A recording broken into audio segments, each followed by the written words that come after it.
future.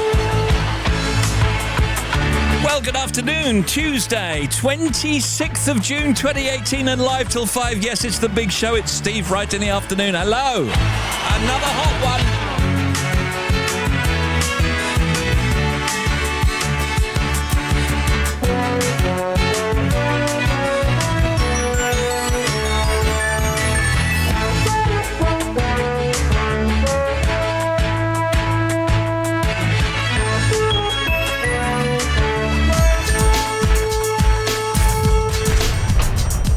Right in the afternoon. Now playing everywhere.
Some sleep last night in the incredible heat. I did the trick last night, the old Dr. Hillary trick, and that is soaking in cold water, just one sheet. Put that over me, laughing. Well, not exactly laughing. Sweating first.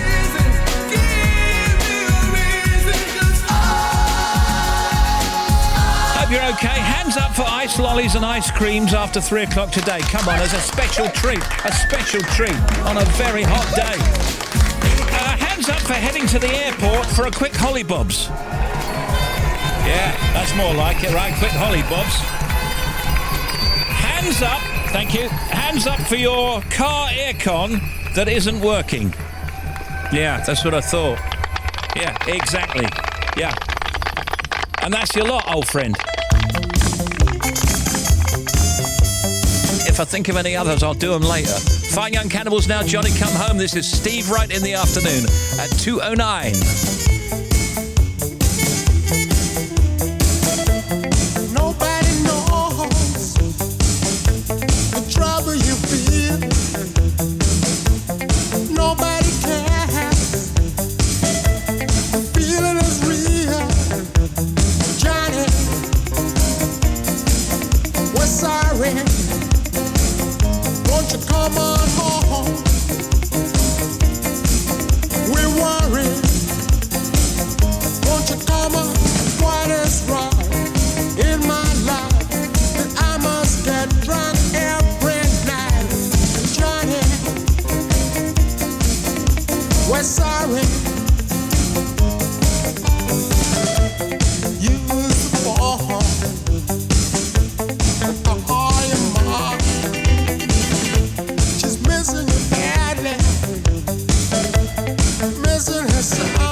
We're sorry.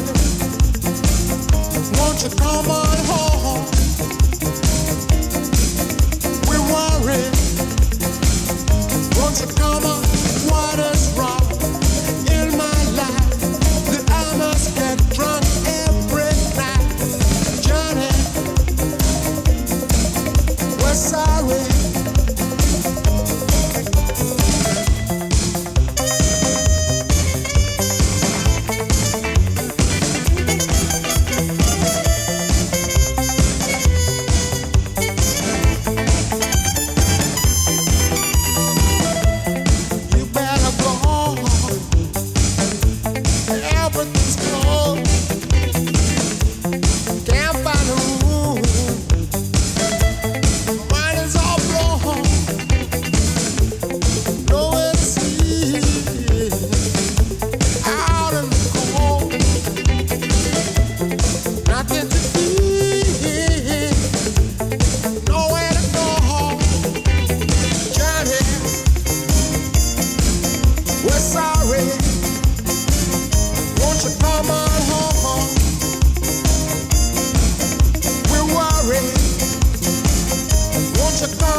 Fine Young Cannibals, Johnny Come Home.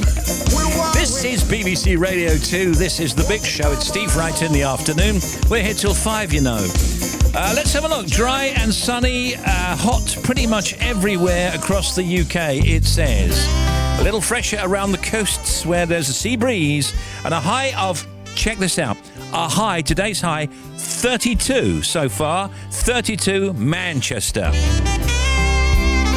See, the wind speed is about 3 miles per hour. That makes it worse or better, whichever you like. If you like heat, it's better. If you don't, it's worse. Tonight, dry, clear and warm for most, especially in towns and cities. A little cooler in the east. Any mist or cloud will clear quickly, leaving another hot afternoon with unbroken sunshine. The highest temperatures are most likely in the west. Sunset tonight, Edinburgh 10:03, in Belfast 10:04, in Cardiff 9:34 and London 9:22. Mr. Bennett here. Have you got any Freddie Parrotface Davis? Oh. Sentimental Song was a favourite. I'll have a look. One kiss is all it takes. Falling in love with me.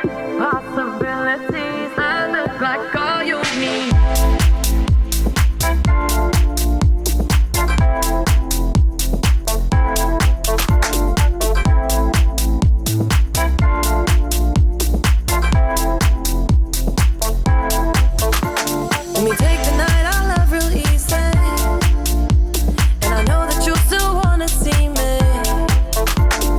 Sunday morning music real loud.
See wonderland in your eyes. Might need your company tonight. Something in you lit up heaven in me. The feeling won't let me sleep, 'cause I'm lost in the way you move, the way you feel. Running it down for you. Bognor Regis, sunny and expected to reach 28 by the end of the week. Jersey, sunshine through till the weekend when it turns wet. Jersey. Tenerife, mostly sunny, but a bit cloudy around today. Malta, sunny, and the forecast to reach 30C over the next week. Brittany is clear, sunny, and 28. Rhodes, hot but overcast at times, ahead of rain tomorrow. Paphos, Cyprus, hot and sunny, heading for 31 tomorrow. Dubrovnik, Croatia, warm but showers. And Sharm el-Sheikh, Egypt, reaching 40 again this week. If you want, and it is a big if, Yes. if you want to contact, which is basically us saying, please contact Steve Wright in the afternoon. Email, no ifs, ands, or buts. We've ditched the if. It's you're going to contact Steve Wright in the afternoon. Please email him at steve.wright@bbc.co.uk. Text 88291 or tweet at BBC Radio 2. If and or but, choose them all. Do it. You couldn't do that again. Making an egg sandwich. Right, said Fred. Which one are you, Dick or Dom? Get those slim That's pickings for me. different. Tell your granddad for out for some aniseed tea and biscuits. Hi, this is Jeremy Vine. no. Just a quick Oh, no. reminder of those contact details. That's a bit badass, Nana Muscuri near Lightwater, because Simon Mayo ate a live frog in the rain by himself. Have you got any miniatures? I'm not paying that for a big bottle, you pinhead. I'm paying back at studentloan.org for the next 80 years /.co.uk. That is an email address, old friend. But just to look at that girl with the lights coming up in her eyes. She's got to be somebody's baby. She must be somebody's baby. All the guys on the corner stand back and let her walk on by. She's got to be somebody's baby.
you need a shout out, it's email steve.wright@bbc.co.uk, text 88291 and tweet us at BBC Radio 2. Steve, we just absolutely love you, old friend. Doesn't say who it's from. I love you too. Looking forward to the show today.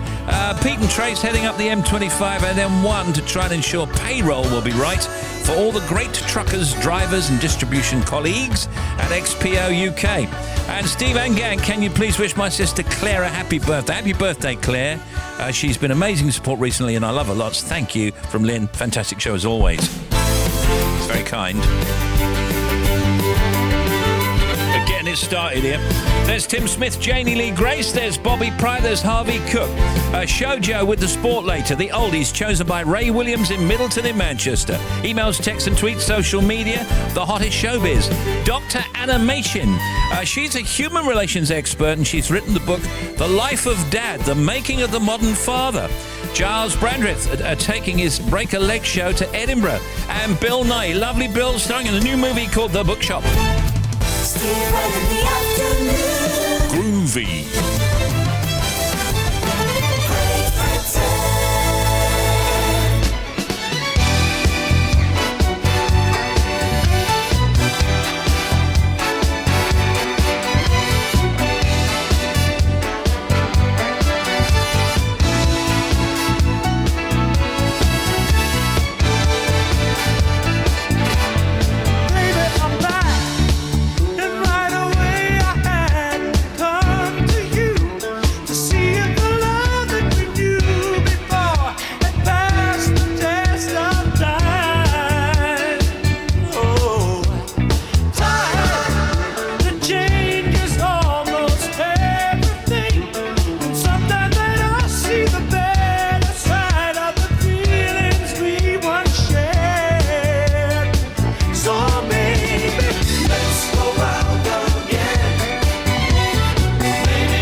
on at 5 o'clock, of course. Author and journalist Caitlin Moran talks to Joe and Simon about her new book, Jamie Cullum, at 8.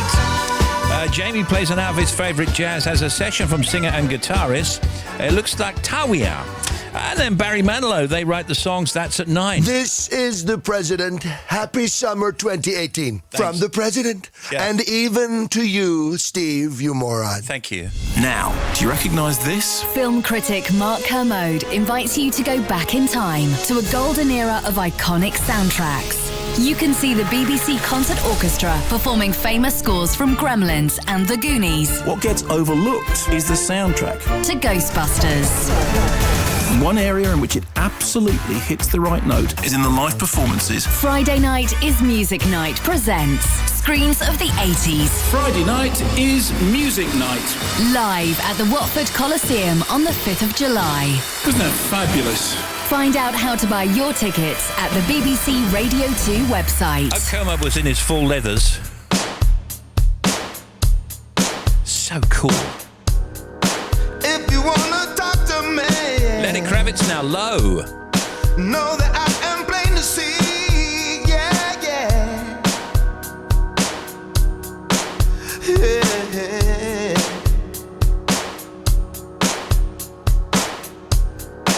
I don't want this fame to be staining my reality. Yeah. Yeah.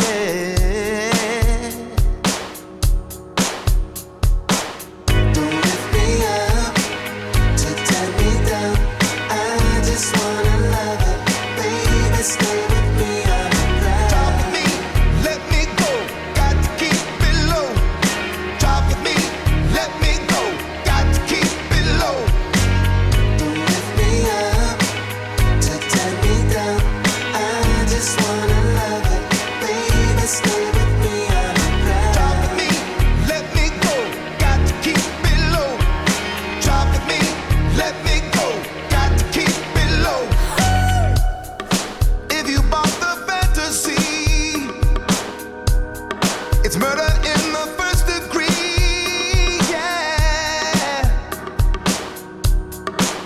Yeah.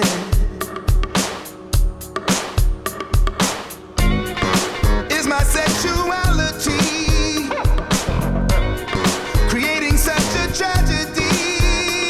Yeah. Yeah.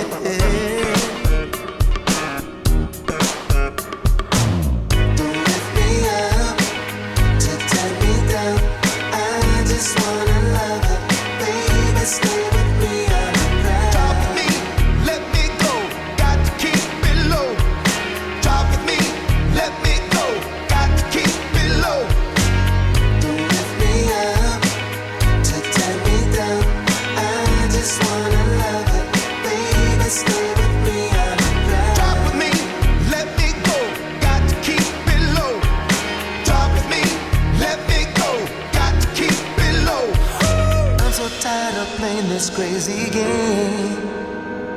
Someone's always left out in the rain. Is there a chance that we can make it? Just keep it real, cause we can't fake it, yeah. Cause you and I can't take this anymore. We've got to keep our feet right on the floor. There's no more secrets, no more lying. I'm really, really trying to get to love. Lift me up, to turn me down. I just wanna love it, baby. Stay with me on the ground. Talk with me, let me go. Got to keep it low. Talk with me, let me go. Got to keep it low. Don't lift me up, to turn me down. I just wanna love it. Stay with me on the ground. Talk with me, let me go. Got to keep it low. Lenny Kravitz. It's called Low. Oh, I love it. It's 2:30 in Great Britain. Okay, Up next in the World Cup, the Group C teams play their final group matches this afternoon. It's Australia v Peru and Denmark v France, and both kick off at 3 o'clock, half an hour's time. The Group D teams play their final group matches this evening. Both of them kick off at 7 p.m. with live coverage on BBC TV. Argentina v Nigeria is on BBC One, and Iceland v Croatia over on BBC 4. There's commentary on all the World Cup 2018 games on BBC Radio 5 Live, and the BBC Sport website and app has all the news to keep you fully updated at all times. This is Mr. Bennett. Yes. I suppose it's true. Most artists I've worked with have gone on to be famous in America. I might mention James Corden, Dudley Moore, David Frost. I've always found America culturally distant. You can't buy Brillo pads. They don't understand the offside rule. And they thought Benny Hill was a genius, although Ernie the Fastest Milkman was very good. And of course, scones in the afternoon aren't a feature. No. But you only need look as far as President Trump to ask the most important question. Is that his hair or is it a Busby? News on BBC Radio 2. Sam in Newark. My bosses took me out for a late Christmas lunch. Really? Nearly the end of June and you're going out? Joe Wiley and Simon Mayo. It's all about job interviews. Rasheen says strike a power pose for 2 minutes before your interview. Oh, I see. This is before anyone can see you. Maybe we should do this before our interviews. You do Superman, I do Wonder Woman. So here comes tonight's confession. Did my loudest whistle of all time. The goose waves struck the shore and the family fled, never to be seen by my lake again. Joe Wiley and Simon Mayo. 3 hours of incredible entertainment and all the big names from music, film and more. Weekdays from 5 on BBC Radio 2. Good afternoon, it's The Big Show.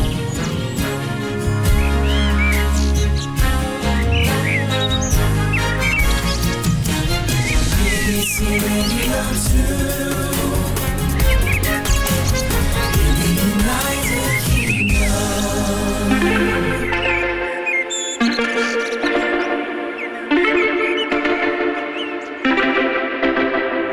Homegrown alligator, see you later. Gotta hit the road, gotta hit the road. The sun ain't changed in the atmosphere, architecture unfamiliar. I could get used to this. Time flies by in the yellow and green. Stick around and you'll see what I mean. There's a mountain top that I'm dreaming of. If you need me, you know where I'll be. I'll be riding shotgun underneath the hot sun, feeling like a someone. I'll be riding shotgun underneath the hot sun, feeling like a someone. We're south of the equator, navigator. Gotta hit the road, gotta hit the road. Deep sea diving round the clock, bikini bottoms, lager tops. I could get used to this. Time flies by in the yellow and green. Stick around and you'll see what I mean. There's a mountain top that I'm dreaming of. If you need me, you know where I'll be. I'll be riding shotgun underneath the hot sun, feeling like a someone. I'll be riding shotgun underneath the hot sun, feeling like a someone. We got 2 in the front, 2 in the back, sailing along and we don't look back.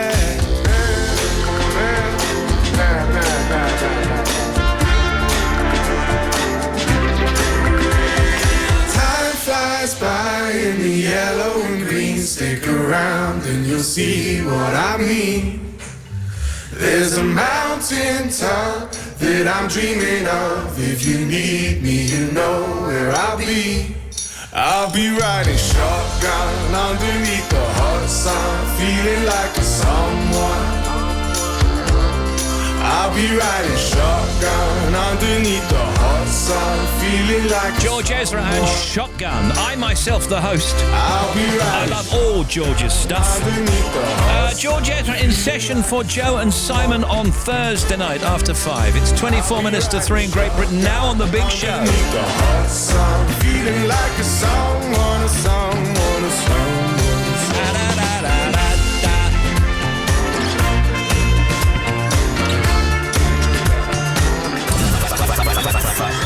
Janie and Tim are here today. You're running late for work. One small comfort is finding an empty lift waiting for you at your office building. For example, you scurry inside, and since no one else is waiting to enter, you jab the close door button. The doors comply. The lift starts moving, and you breathe a sigh of relief. Now, that may be a familiar scenario for many, but it's also a big fat lie. That's because most of the door close buttons in lifts don't actually work and are not connected, according to this report. I've always thought that was the case. Sometimes you stand there jabbing that button, nothing really happens, and then it happens, you think, oh good, I've closed the door. But I don't think you're doing anything. I think it's absolutely true. Well, now, of course, lift manufacturers will contact us and say, ours do. Yeah. So we apologise in advance. So I've got a great factoid here about how genetically identical we all are. This is incredible. All humans are 99.9% genetically identical. Really? And 98.4% of human genes are the same as the genes of a chimpanzee. Wow. The genetic similarity between a human and a cat is 90%, a mouse 85%, a dog 84%, a cow 80%, and wait for this, a pumpkin 75%. Oh my goodness. I was very upset, by the way. I think his name was Coco, a gorilla, a chimp, died at the weekend. Oh. And he was one of these gorillas. I can't remember if he's an ape or gorilla, but they taught him sign language. Oh, wow. I didn't see that. And he died at the weekend last weekend. Quite old though. Yeah, very old. Yeah, and it was there was a documentary on That's about a very interesting factoid though, Jenny. Aren't we also very, very close in terms of genetics and DNA to chickens? I mean, you know, one more bit of strand of DNA, you could be laying eggs. Yeah. What's that joke? My brother thinks he's a chicken. But you have to say, well, why don't you tell him? We need the eggs. Factoids.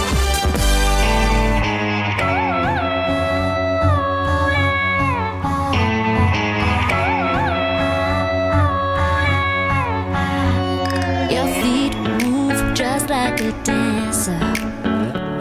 Your soul beats just like a drum. Tomorrow has all the answers. Today says we've just begun. Don't you feel the sun on your face? Hopeful hearts of the human race shining down from above. We're golden, we're like the stars. Stay golden, straight from the heart. With a voice that will never give in, get knocked down, back up again. We're golden.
Don't tell him, Pike. Royal Mail today has issued its set of 8 Dad's Army commemorative stamps marking the 50th anniversary of Dad's Army. Who do you think? I just love Dad's Army. I could see it again and again, and sometimes on a Saturday night, it does better than the shows on the other side. And you think, how can a show like that be so funny over and over again, like Fawlty Towers? Yeah, because funny is funny is funny, and it's still funny. It's funny, I think, because the characters are so fantastic. Yeah, there's some ridiculous plot lines, of course, but that makes it even funnier. There's some fantastic characters. But also, it makes you feel quite calm. That's what I like about it. It calms you down if you're feeling a bit miserable. I like it when Arthur Lowe's character, Captain Mannering, wears a wig. Yes, that's very amusing. I like the one where they commandeer Private Jones's butcher's van as some kind of armoured vehicle, and all the rifles come out the top and the sides. They don't like it up 'em. They certainly don't. United Nations Population Awards ceremony recognising work in health and the welfare of individuals. That's being held in New York. The Organisation for Security and Cooperation in Europe are holding their annual review in Vienna. The Toulouse Space Show is on. BBC 2 at 8 p.m, NHS at 70 live. This is ahead of the 70th anniversary of the NHS. Anita Rani and Nick Robinson are live from the QEH in Birmingham. The Northern Writers Awards are on in Newcastle. English Women's Awards are on in Leicester. The Design Week Awards in London. Jack White plays London. The Killers play Dublin. Darren Brown in Canterbury. And happy birthday, Ariana Grande at 25. Here's Janie. We send back half the clothes we buy online. Have you seen this piece? Is that right? Very interesting. Yeah, they say it's actually really bad news for some of the web stores. Yeah. Because, of course, they're having to deal with all the issues. It's a new study. It suggests that we're serial returners and we send back items worth around £7 billion every year. And clothes are the items most likely to be returned, presumably because they don't fit very well. Yeah. So this is obviously costing everyone a fortune. What I find quite interesting about this study is I find that I very rarely send anything back, usually because I can't be faffed with the process. Yeah. And depending on who it is, they've all got more difficult, I think. You have to rewrap it. Well, absolutely. But at one time, the really big one, we all know who it is, made it very easy for you. Now it's a little bit harder. Yeah. And another retailer that I dealt with, who I won't name, unbelievable returns process. It incenses you. You have to fill some form in online. You have to get the item, photograph your barcode of the receipt that came through, photograph the actual item with whatever's wrong with it, input all this into the computer, then they've got to reply back. It went on, and I did it with one product, and I ended up not getting anywhere, so I just gave up. Well, I sent something back only last week. It was a jacket, and it was supposed to be khaki. When it arrived, it was dark green. I didn't like it. My experience was fantastic. I parcelled it up, sent it back. They emailed me to say they've got it, and I got the refund inside 2 days. So it depends who you're dealing with, I think. Yeah. All right, let's do some of this stuff now. The Met Office has issued a yellow health warning for heatwave conditions from Tuesday, that's today, until Thursday evening. The warning means that there's an 80% chance of temperatures which are a risk to health and is intended to help social and healthcare teams prepare. In addition to that, I've got some advice from the NHS for you today. They are suggesting in this heatwave, have cool baths or showers, splash yourself with cold water. Drink cold drinks regularly, such as water and diluted fruit juice. If you're worried about yourself or a vulnerable neighbour, friend or relative, you can contact the local environmental health office at your local authority. Environmental health workers can visit a home to inspect it for hazards to health, including excess heat. So you just go to your local authority. This heat wave affecting anyone, but the most vulnerable people are, of course, older people, especially those over 75. Babies and young children, people with serious chronic conditions, especially heart or breathing problems, and people with mobility problems, for example, people with Parkinson's. The main risk posed by this heat wave? Dehydration, drink enough water. Is correct. Fluids, yeah. Not having enough water. Overheating, which can make symptoms worse for people who already are ill and have problems with heart or breathing. So, just drink lots and lots and lots of water. I mean, we've got bottles of it here.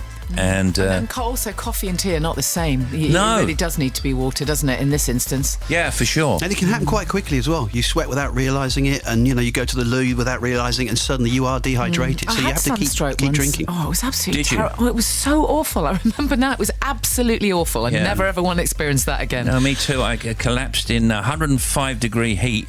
Well, I just collapsed. That's a bit dramatic, but I had to lie down for at least an hour or two. So I know what it's like. That was in Atlanta. Shut windows and pull down the curtains when it's hotter outside. You can open the windows for ventilation when it's cooler. Avoid the heat. Stay out of the sun. Don't go out, like when it's Mad Dogs and Englishmen. Yeah, midday sun. Midday sun. Avoid it. Or even when it looks like the sun is too high. Bill Nye, starring in a new film called The Bookshop, with us later. I love Bill. Giles Brandreth taking his Break a Leg show to Edinburgh and off on tour also around the world. Giles Brandreth and Dr. Anna Machin. She's a human relationships expert and she's written a book about the life of Dad. Chris.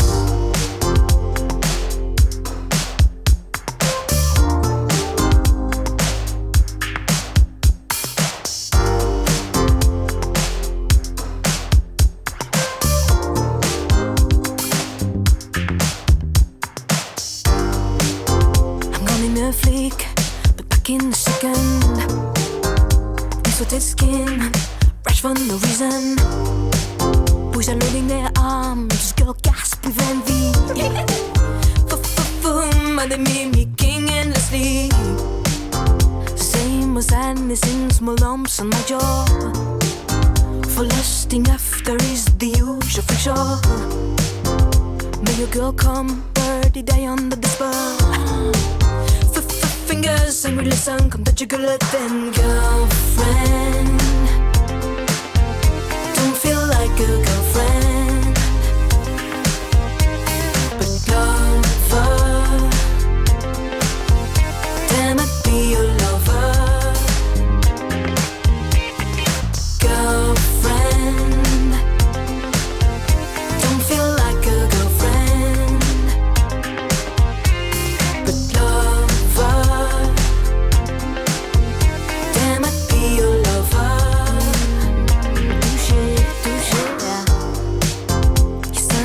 For I happened and my fame in the lake.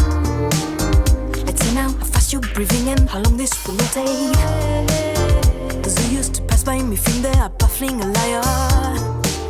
What is you? You didn't even taste much better. Came back steaming in sweats in the morning. I muscled in for I wanted to hold him. Then traveled to let those bird dogs rage through. What is me? What is you? What is you now? Girlfriend. Don't feel like a girlfriend, but lover.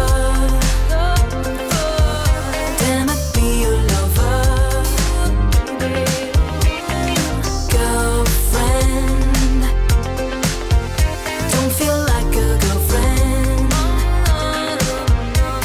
but lover.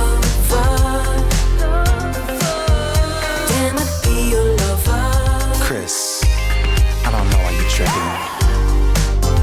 Touché, touché, touché, touché.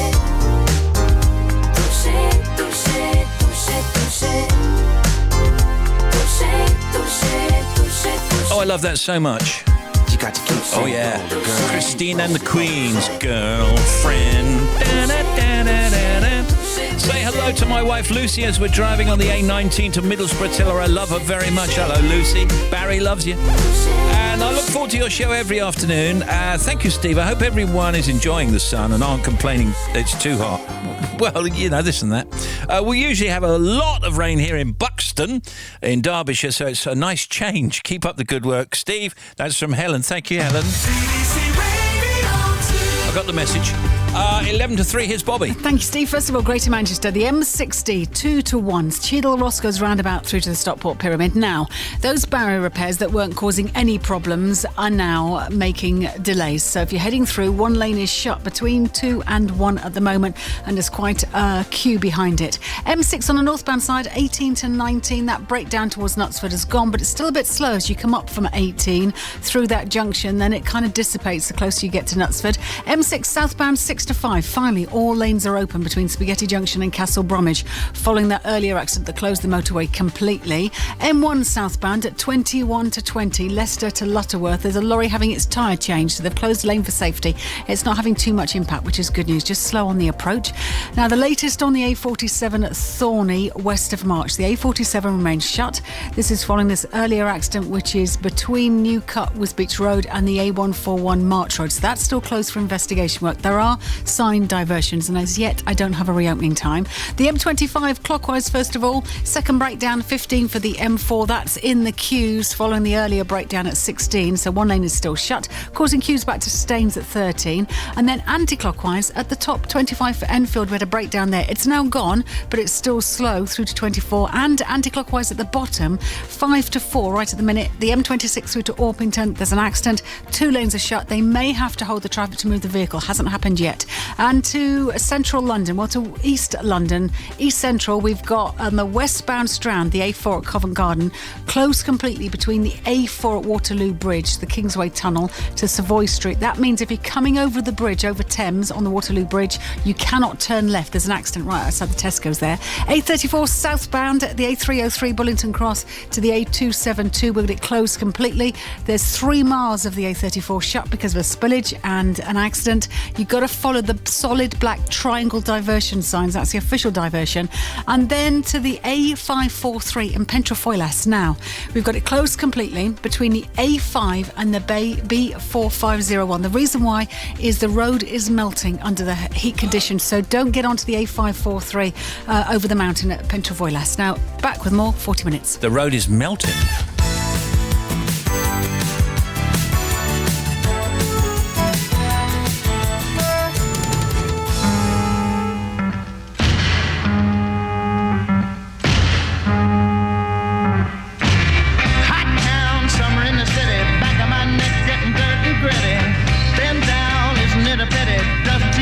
Shadow in the city, all around people looking half dead, walking on the sidewalk harder than a match head.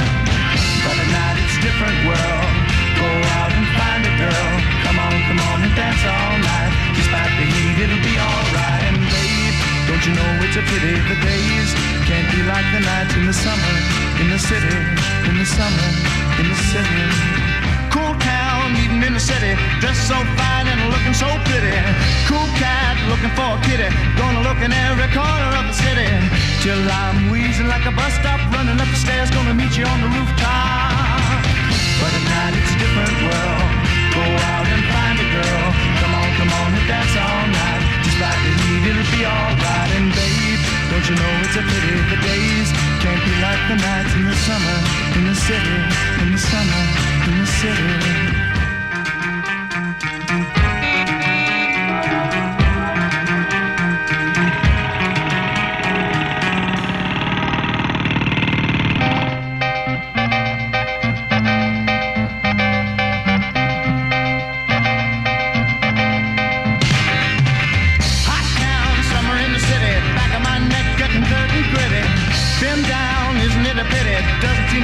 Shadow in the city, all around people looking half dead, walking on the sidewalk harder than a match head. But now it's a different world. Go out and find a girl. Come on and dance all night. Despite the heat, it'll be alright. And babe, don't you know it's a pity the days can't be like the nights in the summer, in the city, summer, in the city. The NHS lags behind other countries when it comes to treating common life-threatening illnesses. An independent analysis produced for the BBC says today. Other things in the news: if you want to cheer yourself up, treat yourself to a holiday. If you can afford it, it's one of the best gifts you can give yourself. The average amount of time people spend in the bathroom every day is about, what do you think? I don't know, 45 minutes. I'm sorry, just going back to that last thing you read. How long did it take them to come up with that idea then? Well, or that having suggestion? a holiday. Yeah, having a holiday is good for you. Really? Wouldn't have thought that, really, would you? Well, it goes on to say, by the way, a holiday protects us from heart disease and heart attacks. Good. And for many people, a little time away brings some added perspective to life and boosts motivation to get back to their goals. You don't say. Thank you very much indeed for clarifying that in-depth research. Is that obvious? Anyway, back to the bathroom. 45 minutes. 20 minutes. Okay, 30 minutes is the average. Between the two. Yeah. 1 in 4 of us spend more than an hour. What? And if you're a woman, you're significantly more likely to be spending well over an hour in the bathroom. Well, how long? Clearly I don't. You've only got to look at me. What's the longest you've ever been in there? Well, it depends what you're talking about, of course. If it's the evening and you're wallowing in the bath, well, yeah, that can be an hour. But I thought you meant kind of getting yourself ready in the morning. And I would say you can do that easily within half an hour. You do that thing, don't you? You do that thing with candles, right? You get in a bath and you put all the candles around. Yeah, of course. So I'm going to have a really relaxing bath. Sometimes, if you're really busy and you've got a family and everybody wants you all the time, it's the only time you get for yourself. Why do women do that and men don't? Well, maybe they go to their shed, if you want to be really stereotypical. Have you ever had a bath with candles? Yes, I have. I have on the odd occasion, but I don't do it regularly. Of course, Janie also has a gong in there as well. Gets in the bath. Not that I've seen it, obviously. A gong bath does not mean you get wet. I've told you that. I don't understand. What does this mean? You know, we were talking about gong baths a while back because when we did Celebrity Antiques Roadshow, I bought a gong. I see. Okay. We were talking about gong baths, but it's not about getting wet. It's sound therapy. Sorry, my A mistake. gong bath. Yeah. Okay, let me do the anniversaries for you. First of all, for you, Janie, Mick Jagger. Oh, I'm not sure if I can manage that. A stone of a certain age. He is still a looks stone. amazing. He does. He looks great. I was watching a thing the other day. He was on his way to a party or something like that. I think it was Elton John's party. He's just an ordinary guy, Mick Jagger, really. He's very ordinary in real life. No, he's not. He's the lead singer of the Rolling Stones, has been for many, many years. He's a multi-millionaire bloke who still looks fantastic, jumps around on stage. He's one of the most famous. How can he possibly be still an ordinary guy? He was trying to organise this visit to Elton John's party, and it was great because he picks up the phone. You can hear Elton at the other end. You can hear Mick Jagger on the phone there. Yeah. Is that Elton? Yeah, we're just coming over. You know, you think this is great. This is legendary. All right, Willy Messerschmitt. Willy Messerschmitt, German engineer and designer of the Messerschmitt aircraft. Yes, 1898, Willy Messerschmitt, German aircraft designer. This day, I won't tell you when, the Spanish conqueror of Peru, Francisco Pizarro, was attacked and killed in his house in Lima. His assassins were followers of fellow adventurer Diego del Almagro, and whom he later had executed. What year? Oh, that's a great question. Weren't they the conquistadors? I don't know, 1512. 1541. Very good guess. Very good. Conquistador. Yeah. And the first Grand Prix, Janie, when do you think that was held? The first Grand Prix is held in Le Mans. What year? Well, it's a totally wild guess. I'd say 59. 1906. You're on the big show. I'm jealous of the blue jeans that you're wearing and the way they're holding you so tight. I'm jealous of the moon that keeps on staring. So lock the door and turn out the night. I want you all to myself. We don't need anyone else. Let our bodies do the talking. Let our shadows paint the wall. I want you here in my arms. We'll hide away in the dark. Slip your hand in my back pocket. Go and let your long hair fall. I want you all to myself, to myself. I'm jealous of the song that you've been singing and the way it's rolling off your lips. It might be selfish, but I'm thinking I don't need nothing between you leaning for another kiss. Yeah, I want you all to myself. We don't need anyone else. Let our bodies do the talking. Let our shadows paint the wall. I want you here in my arms. We'll hide away in the dark. Slip your hand in my back pocket. Go and let your long hair fall. I want you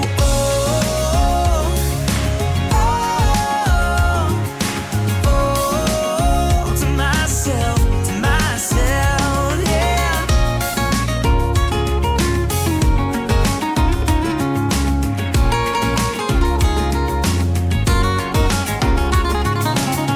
Girl, I want you in the worst way. Yeah, I want you in the worst way. I want you all to myself. We don't need anyone else. Let our bodies do the talking. Our new best friends, Dan and Shay, all to myself. Big show on Radio 2. When we come back, the oldies chosen by Ray Williams in Middleton in Manchester. The hottest place in Great Britain right now.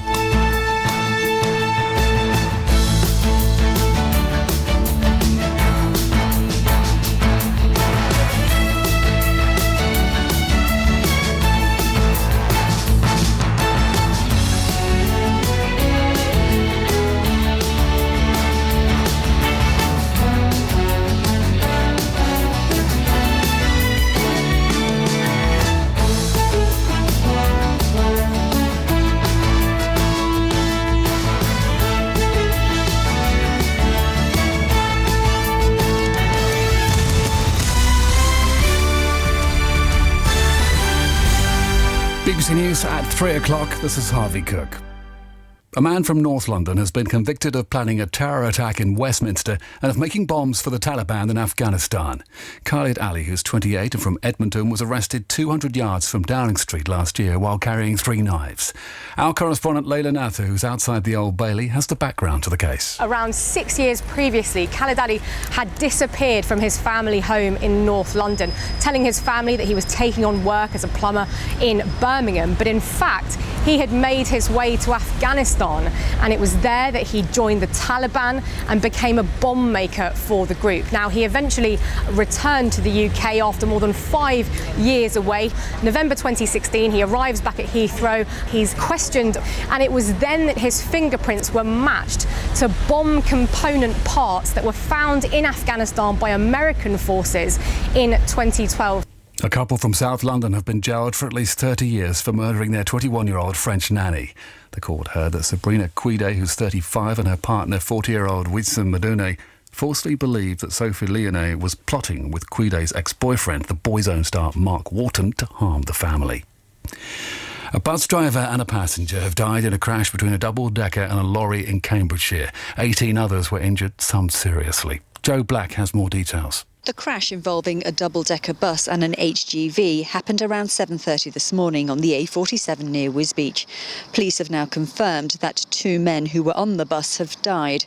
Another 7 people were seriously hurt and 11 people suffered minor injuries. People involved in the collision were taken to the Queen Elizabeth Hospital in Kings Lynn and Peterborough City Hospital.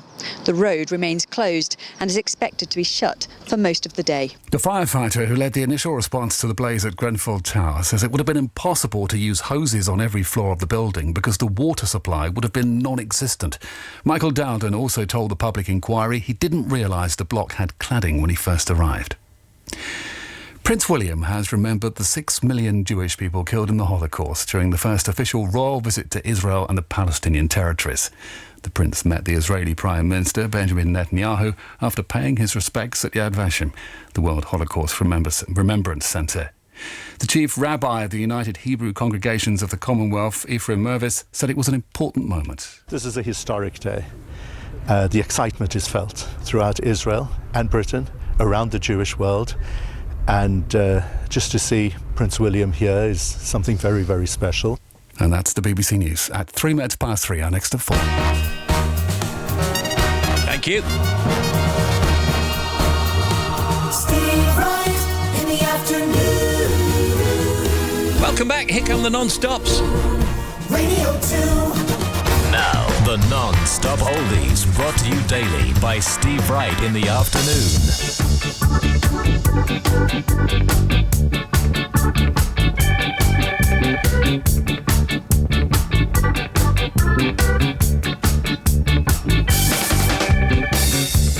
I brought my baby a red radio. He played it all day. I go. He liked to dance to it down in the streets. He said he loved me, but he loved the beach.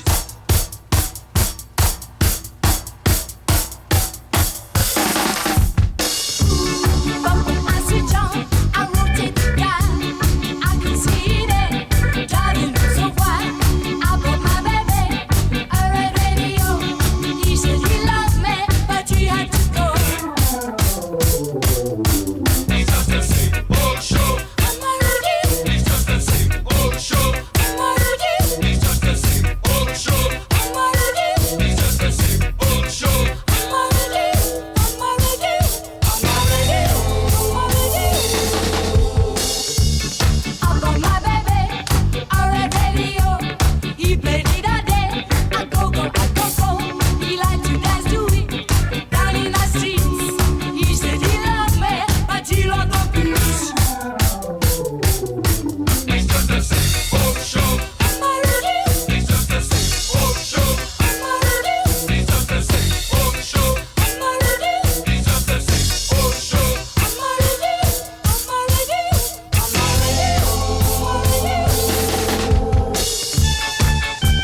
These are the non-stop oldies on Radio 2 Selector on my radio.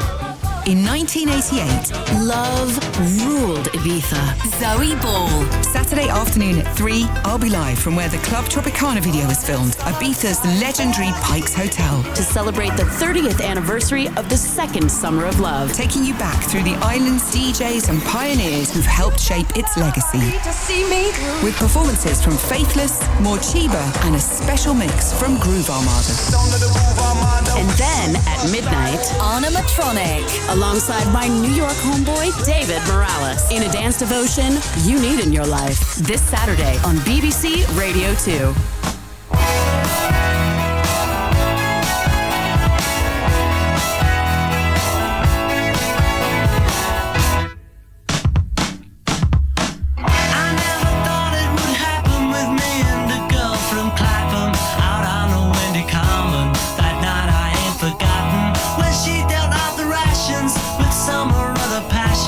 I said you are a lady, perhaps she said I may be.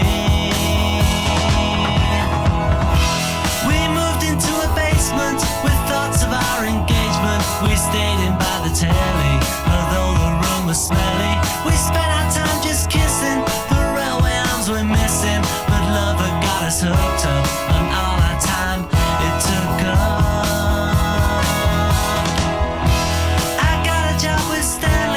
Said I'd come in handy and started me on Monday, so I had a bath on Sunday. I worked 11 hours and bought the girl some flowers. She said she'd seen a doctor and nothing now could stop her.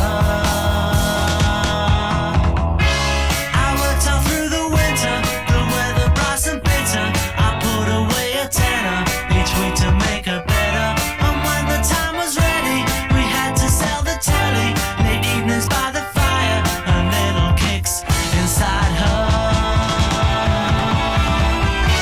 This morning at 4:50 I took her rather nifty down to an incubator, but 30 minutes later she gave birth to a daughter. Within a year a walker, she looked just like a mother, if there could be another. And now she's 2 years older, her mother's with a soldier. She left me when my drinking became a proper stinging. The devil came and took me from bar to street to bookie. No more nights by the telly, no more nights nappy smelling. Alone here in the kitchen, I feel there's something missing. I beg for some forgiveness, but begging's not my business. And she won't write a letter, although I always tell her. And so it's my assumption I'm really up the junction. There's some brilliant rhymes in there. I've always loved those songs. How about you? Let's squeeze up the junction on the non-stop oldies 309. They are chosen by Ray Williams. Hello, Ray, in Middleton, Manchester. 50 years young. I'm from a family of 6. That's 3 boys and 3 girls. And I'm happily married to wife Joanne. Together we've got 2 fantastic boys, Anthony and Addison, who are 25 and 9. I also have 1 dog and 2 cats. Our big news is that Joanne and I become grandparents for the first time, as my eldest Anthony, his partner Stacey, had a little girl, Imogen Ray, who we love very, very, very much. I work as a delivery driver for a paint and coatings company. It's not long since I retired from playing amateur football, but I now enjoy watching my eldest play. I also like going for walks, and I'm a keen amateur wildlife photographer.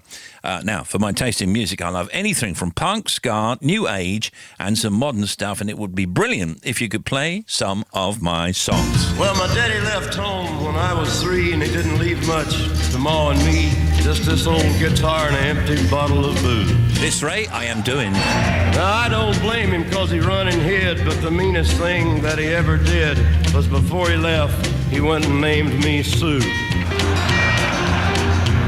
Well, he must have thought that it was quite a joke, and it got a lot of laughs from lots of folks. Seems I had to fight my whole life through. Some gal would giggle and I'd get red, and some guy'd laugh and I'd bust his head. I'll tell you, life ain't easy for a boy named Sue. Well, I grew up quick and I grew up mean. My fists got hard, my wits got keen. Roamed from town to town to hide my shame. made me a vow to the moon and stars I'd search the honky-tonks and bars and kill that man that gave me that awful name. Well, it was Gatlinburg in mid-July, and I'd just hit town and my throat was dry. I thought I'd stop and have myself a brew. At an old saloon on a street of mud, there at a table, dealing stud, sat the dirty mangy dog that named me Sue. Well, I knew that snake was my own sweet dad from a worn-out picture that my mother'd had, and I knew that scar on his cheek and his evil eye. He was big and bent and gray and old, and I looked at him and my blood ran cold, and I said, "My name is Sue. How do you do? Now you gonna die?" Yeah, that's what I told him. Well, I hit him hard right between the eyes, and he went down, but to my surprise, come up with a knife and cut off a piece of my ear. But I busted a chair right across his teeth, and we crashed through the wall and into the street, kicking and gouging in the mud and the blood and the beard. I tell you, I've fought tougher men, but I really can't remember when. He kicked like a mule and he bit like a crocodile. I heard him laugh and then I heard him cuss, and he went for his gun. I pulled mine first. He stood there looking at me, and I saw him smile. And he said, "Son, this world is rough, and if a man's gonna make it, he's gotta be tough. And I know I wouldn't be there to help you along. So I give you that name, and I said goodbye. I knew you'd have to get tough or die. And it's that name that helped to make you strong." Yeah. He said, "Now you just fought one hell of a fight, and I know you hate me and you got the right to kill me now, and I wouldn't blame you if you do. But you ought to thank me before I die for the gravel in your guts and the spit in your eye, 'cause I'm the that named you Sue." Yeah, what did I do? What could I do? I got all choked up and I threw down my gun, called him a paw and he called me a son, and I come away with a different point of view. And I think about him now and then, every time I try and every time I win. And if I ever have a son, I think I'm gonna name him Bill or George, anything but Sue. I still ain't. We were just wondering what the bleeped word is. Smashing story on the non-stop oldies. Johnny Cash, a boy named Sue. BBC Radio 2. Back to back, it's hit after hit. The non-stop oldies every day.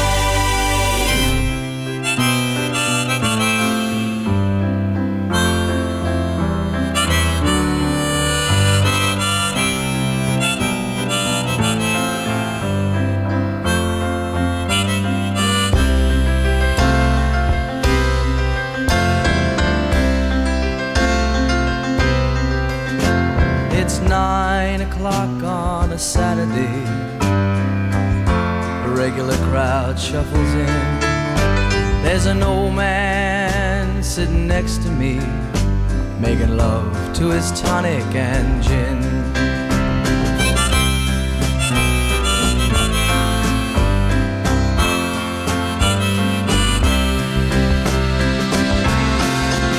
He says, "Son, can you play me a memory?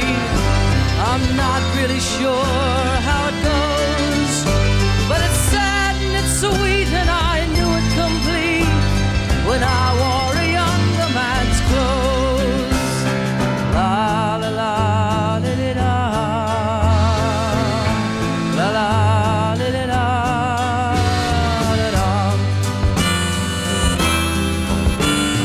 Sing us a song, you're the piano man.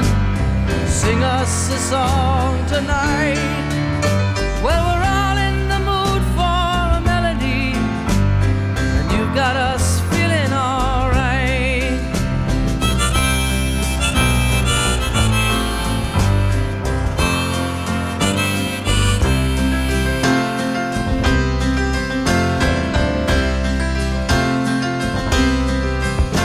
Now John at the bar is a friend of mine. Gets me my drinks for free, and he's quick with a joke or to light up your smoke, but there's some place that he'd rather be.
Saturday, and the manager gives me a smile, 'cause he knows that it's me they've been coming to see, to forget about life for a while.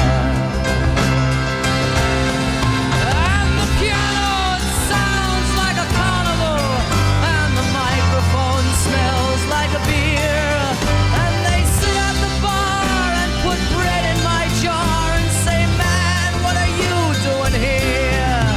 Oh, la la la, di-di-da. La la, di-di-da, da-da. Sing us a song, you're the piano man. Sing us a song tonight. Well, we're all in the mood for a melody, and you got us feeling all right.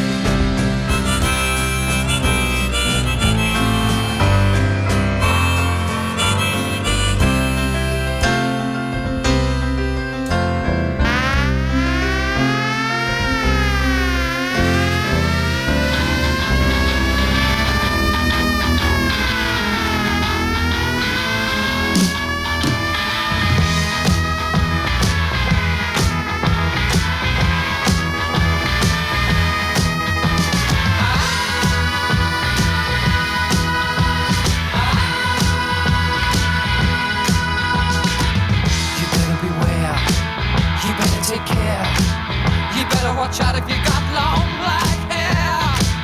You come from behind, you go out of your mind, you better not go, you never know what you'll find.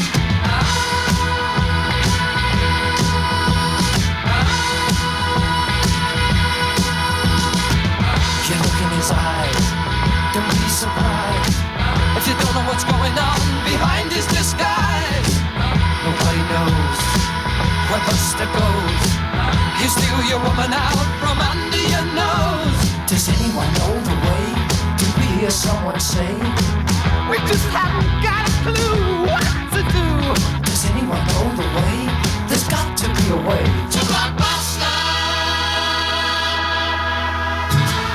The cops are out, they're running about, don't know if they'll ever be able to block Buster out.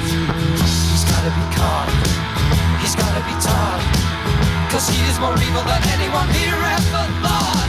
Does anyone know the way to hear someone say, we just haven't got it? Does anyone know the way? There's got to be a way to Blockbuster.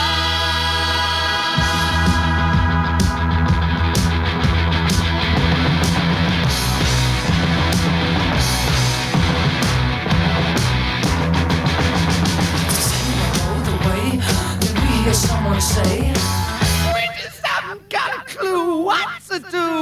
Does anyone know the way? There's got to be a way to Blockbuster.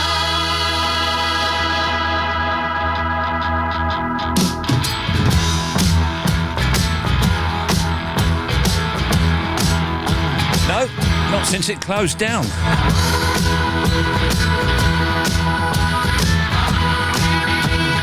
The Sweet. Does anyone know the way to Blockbuster? The non-stop oldies chosen by Ray Williams in Middleton, Manchester.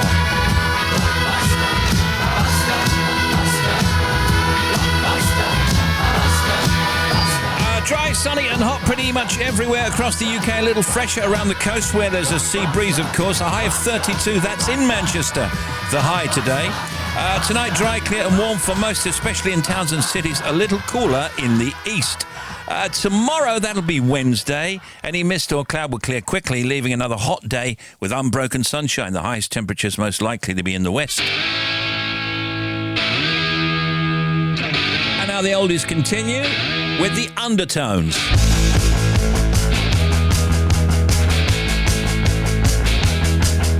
Now I've got a cousin called Kevin. He's sure to go to heaven. Always spotless, clean and neat, as smooth as you'll get him. He's got a fur-lined sheepskin jacket. My ma said they cost a packet. She won't even let me explain that me and Kevin were just not the same. Oh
This place is coming like a ghost town.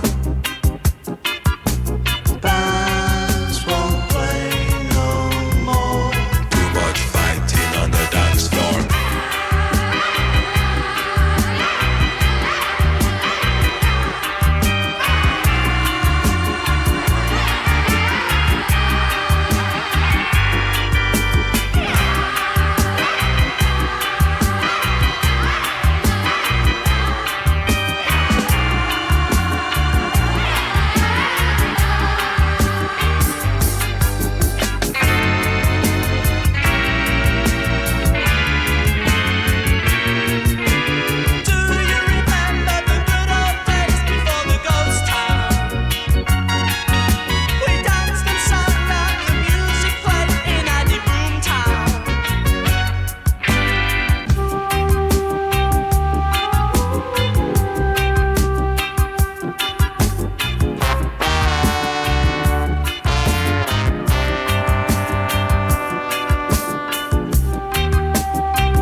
On the non-stop oldies Ghost Town specials.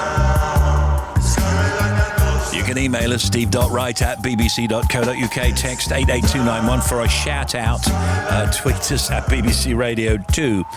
Tonight Sarah Cox at 10. Sarah brings you a mix of great music, guests and chat to round off your day. It's a great show there, it's brilliant. OJ Borge with Midnight Mastermind, that's at midnight, and Sounds of the 80s with Gary at 3 a.m. You've painted up your lips and rolled and curled your tinted hair.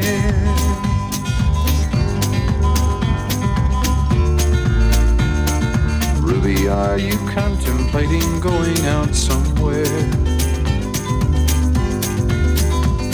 The shadow on the wall tells me the sun is going down. Oh,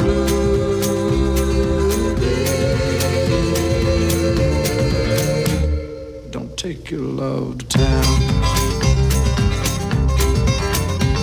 It wasn't me that started that old crazy Asian war, but I was proud to go and do my patriotic chore. And yes, it's true that I'm not the man I used to be.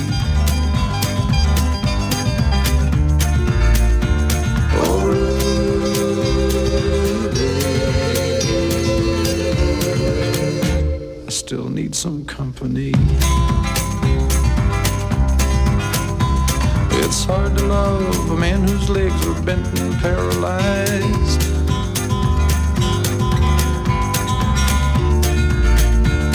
And the wants and the needs of a woman your age, Ruby, I realize. But it won't be long, I've heard them say, until I'm not around.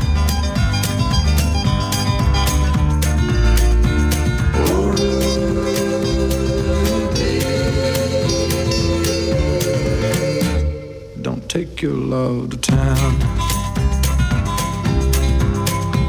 She's leaving now, 'cause I just heard the slamming of the door. The way I know I've heard it slam 100 times before. And if I could move, I'd get my gun and put her in the ground.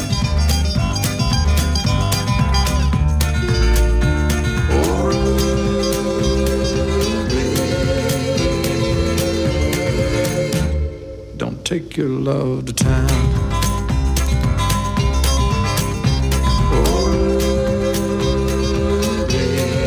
Thank you, Ray, for those non-stop oldies. Kenny Rogers. For God's sakes, turn around. Bill Nye's with us soon, starring in this brand new film called The Bookshop.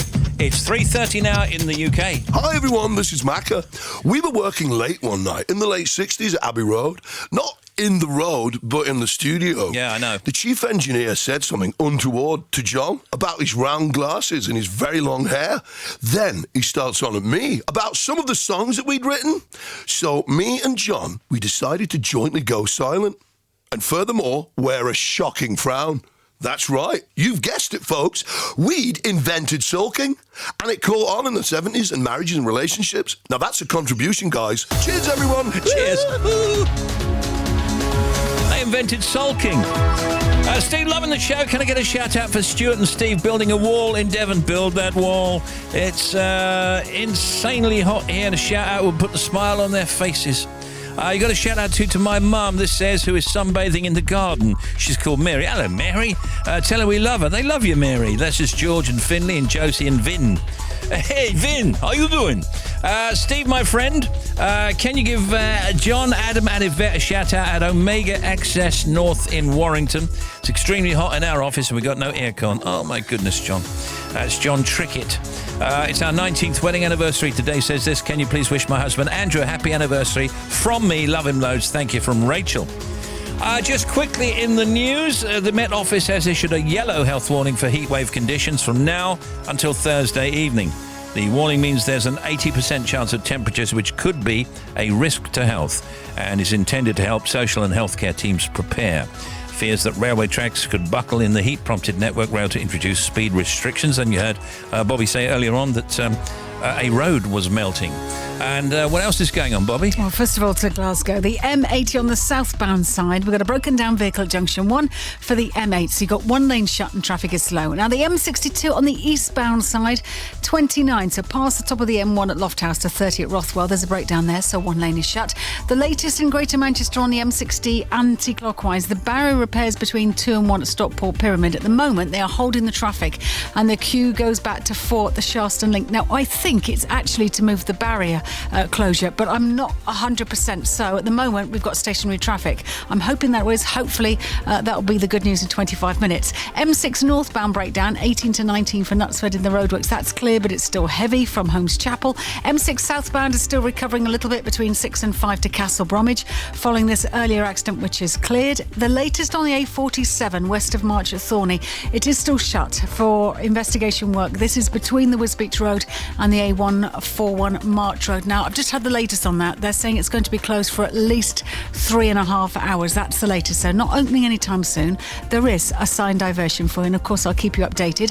M25 clockwise, a second breakdown at 15 for the M4 has been cleared, but it's still heavy to 13 at Staines. Across the top, anti-clockwise, so back the other way, 25 to 24 at Potters Bar is still heavy, following a couple of breakdowns which have now been cleared out of the way. Anti-clockwise at the bottom, junction 5 for the M26, we've got very heavy traffic. There was an accident.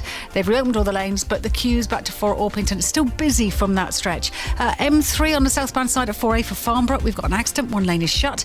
To the A34. Now, southbound is still closed for about 3 miles between the A303 at Bullington Cross all the way to the A272 at Winchester. This is following a spillage.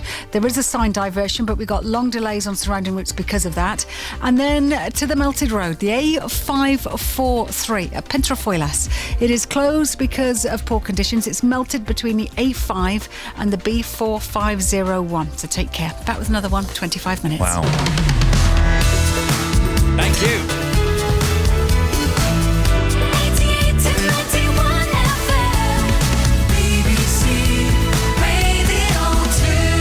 This is the way it's looking. Bill Nye with us soon. A little later on, Giles Brandreth talking about his Break a Leg show to hit Edinburgh soon. And there's Dr. Ellen Machin. She's a human relationships expert and she's written the book of life. It's called The Life of Dad, The Making of a Modern Father.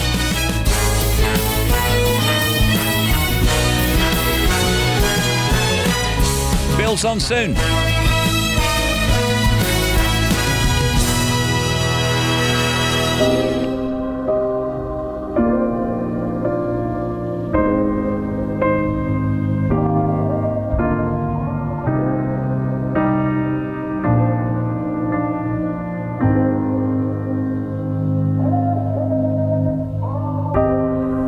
What's left to say? These prayers ain't working anymore. Everywhere shut down in flames. What's left to do with these broken pieces on the floor? I'm losing my voice, calling on you. 'Cause I've been shaking, I've been bending backwards till I'm broke, watching all these dreams go up in smoke. Let beauty come out of ashes. Let beauty come out of ashes. And when I pray to God all night, excuse, can beauty come out of ashes?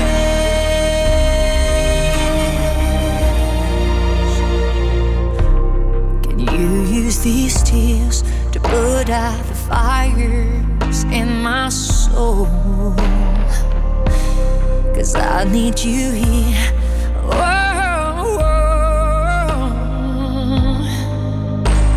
'Cause I've been shaking, I've been bending backwards till I'm broke, watching all these dreams go up in smoke.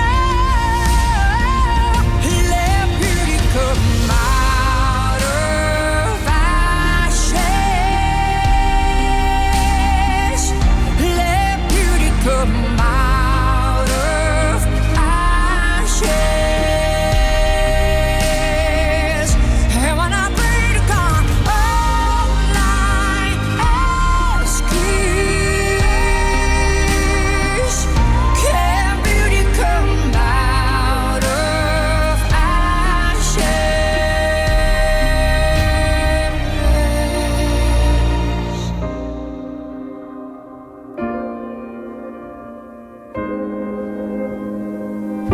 Can beauty come out of ashes?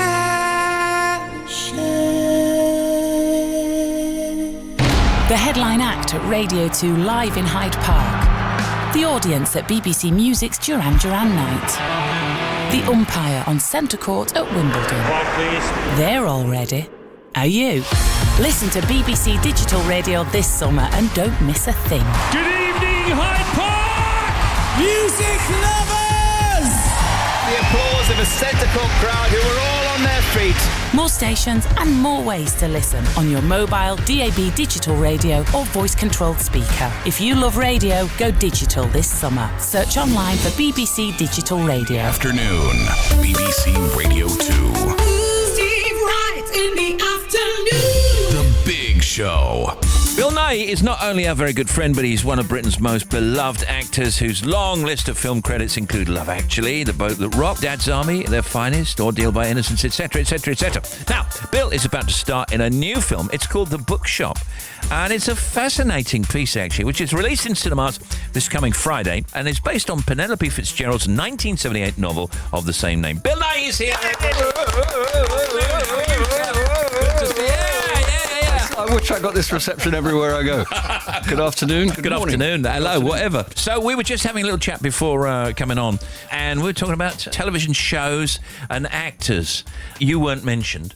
Surprisingly. We were thinking Well, of... he was mentioned because I was being a bit of an anorak and I said, did you really star in Softly Softly Task Force? Star in Softly Softly Task Force is stretching it a bit, but I did play fourth bank robber from the left. My name was Albert Blake, and we dug from the florist next door to the bank to rob the bank next door. Alan Ford was lead gangster. Oh, and that was your very first TV acting job? That was my very first time in front of a camera ever, and I remember T.P. McKenna used to turn me around and say, favour the camera, because I used to turn my back on the camera and talk to whoever I was supposed to be talking to, and he said, that's not going to work. So you were doing theatre before then, mainly, yeah?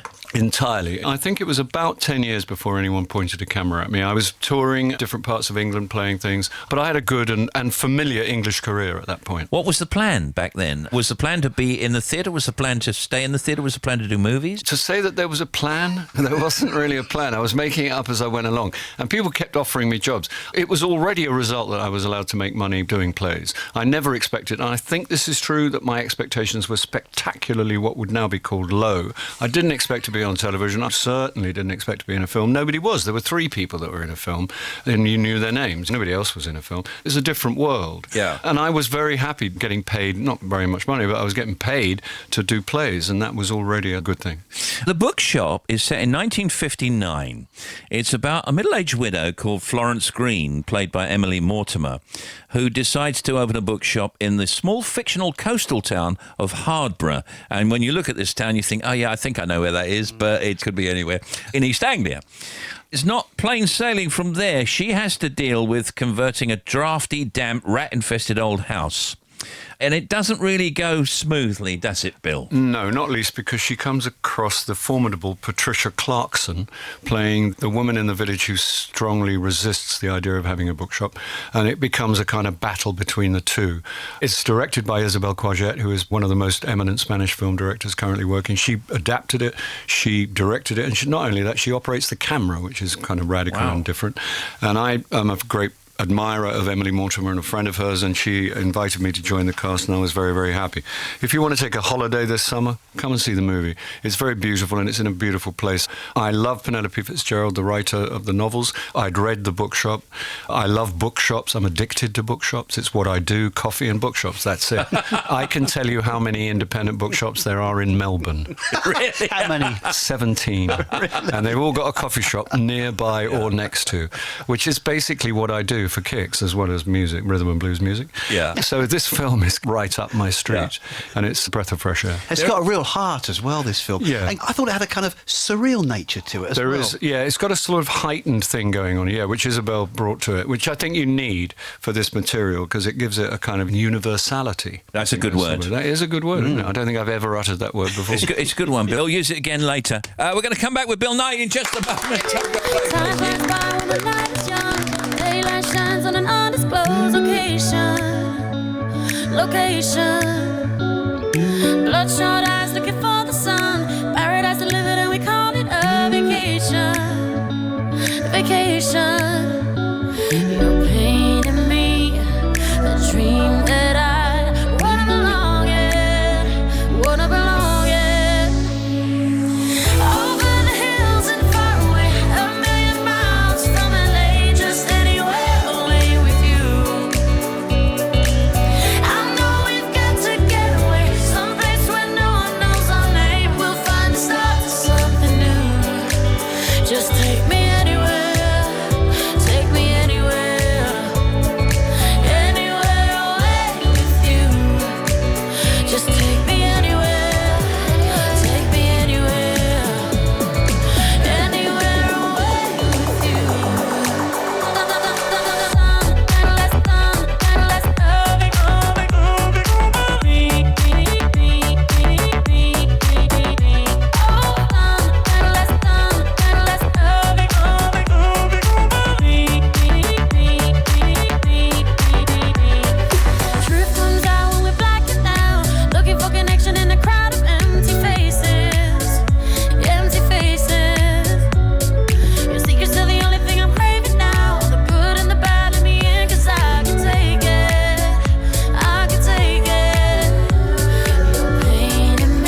May on the air with us. A little later on, Giles Brandreth and Dr. Anna Machin. There's Rita Ora and Anywhere. Coming next, Maria Mena. All this time.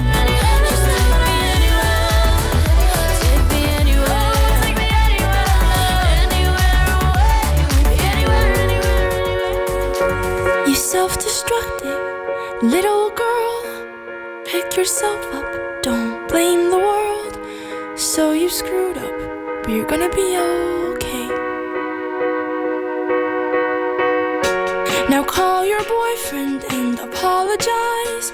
You pushed him pretty far away last night. He really loves you, you just don't always love yourself. And all this time, you've had it in you. Just sometimes need a push.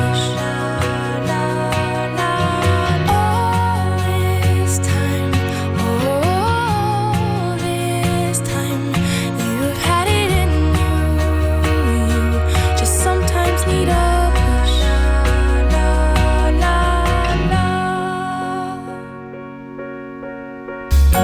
Think all the mean girls that pulled your hair are barefoot now and pregnant, dear. And you write pop songs and get to travel around the world. And all this time, you've had it in you. Just sometimes need a push. And all this time, you've had it in you. Just sometimes need a push. So you had some detours, some stupid men. Now we know what not to do again. Besides, you lucked out, finally. And all this time, you've had it in you. Just sometimes need a push. All this time, you've had it in you. Just sometimes need a push.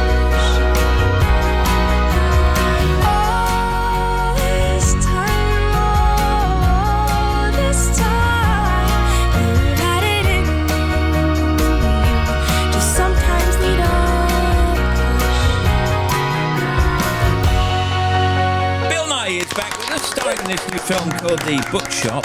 And it's kind of interesting film, Bill. And you're kind of excitable, but you're also kind of melancholic and quiet in it, aren't you? Yeah, he's a very lonely man. He's lived alone. Well, I don't know, I say that. He lives alone. He's perceived to be a very lonely man. I think he's probably quite happy. And there is a controversial book. I don't think I'll say which book it is. And Emily's character wants to know whether it's a good thing to sell in Hardborough, because it's a little progressive. And she takes it to him for his opinion, because he has a literary life.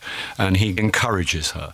And also, guess what? He falls instantly in love with her. This is what people all over the world would probably call a peculiarly English love story. I'm sure these love stories happen in every country, but it's something that is identified with Englishness, which is a kind of deep restraint in these matters, which I find incredibly moving and quite stupid. You also do this thing with your voice in it, which you kind of made your voice a little bit mellower, almost cracking sometimes. Yes, quite. No, I'm glad you noticed that. I did notice that. Yeah, it's true. I did work on that, and I did quite a lot of private rehearsal. I don't know why. It was just instinctive. I just thought that would best serve the bloke. It kind of made you more vulnerable, likeable, and all of that, I thought. Well, good. Yeah, I have no idea what I'm saying most of the time. No, you're quite right. That was an intention. That was a conscious decision of mine. Because you're reading out letters, aren't you? And you're reading out letters a lot, yeah. Dear Madam, spare yourself the trouble of sending more books of poetry or spuriously complicated novels. Please, at your earliest convenience, send more books by Ray Bradbury. Yours respectfully, Edmund Brundish. It struck me the other day that I've not really seen you at all, like most other actors, in a superhero movie or as a superhero. I know, it's a gap in my CV which I find completely mystifying. When anybody ever asks me, is there anything left that you'd actually like to do? I go, yeah, I'd like to be an action hero, please. And they all look at me as if I'm too old to be an action hero, weirdly. But also, if you go deep into the world of genre, which is where I'm very, very happy, and I have spent many a happy hour as a vampire, as a zombie, and as a squid. In fact, when I was a vampire, I was 5,000 years old, and I had superpowers. I could bring you down at 100 yards with one finger. So, I mean, what's wrong with that? That's action heroics. It is, but I'd like to see you as your actual self. You're not, in the Pirates movie behind a squid. No, well, I couldn't be more with you on this. I think it would be very funny, and it would be a sort of accidental superhero who doesn't really know he's got superpowers, but keeps winning all these incredible battles, and is slightly stunned at the end, but it seems to work out. That's not a bad idea, Yeah, it's a brilliant idea. That's another one we've got. Write that down. Write that down. What will your punter get from it? They'll get romance, they'll get a holiday in the sun in a nice, beautiful place, they'll get thoughtful consideration of the world of literature and how people respond and how it informs their lives. They'll get a few laughs, and they'll get a proper sort of struggle between basically good and evil. Have a great summer, Bill, and I know that we'll see you in the autumn and probably at Christmas. We'd like to see you at least 2 or 3 times a year. Me too. Yeah, I know. You can see Bill Nighy in The Bookshop, a rated PG. It's in cinemas from this Friday. Bill Nighy, everybody! Yes! Yes! There was this kid who got into an accident and couldn't come to school, but when he finally came back, his hair had turned from black into bright white. He said that it was from when the cars had smashed his soul.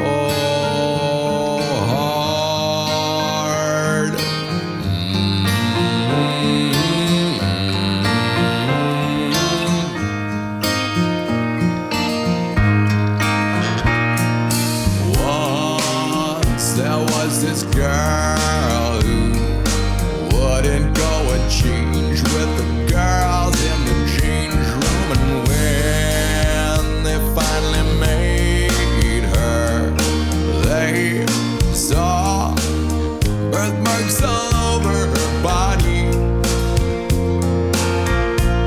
She couldn't quite explain it, they'd always just been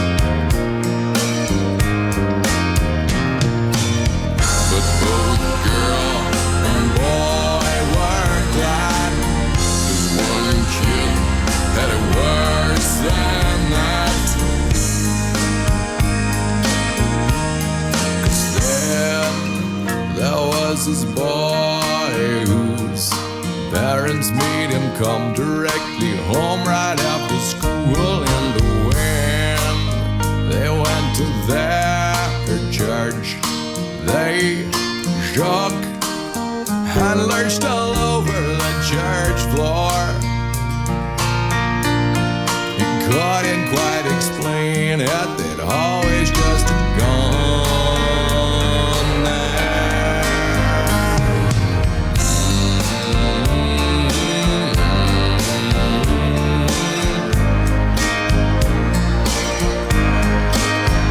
All together.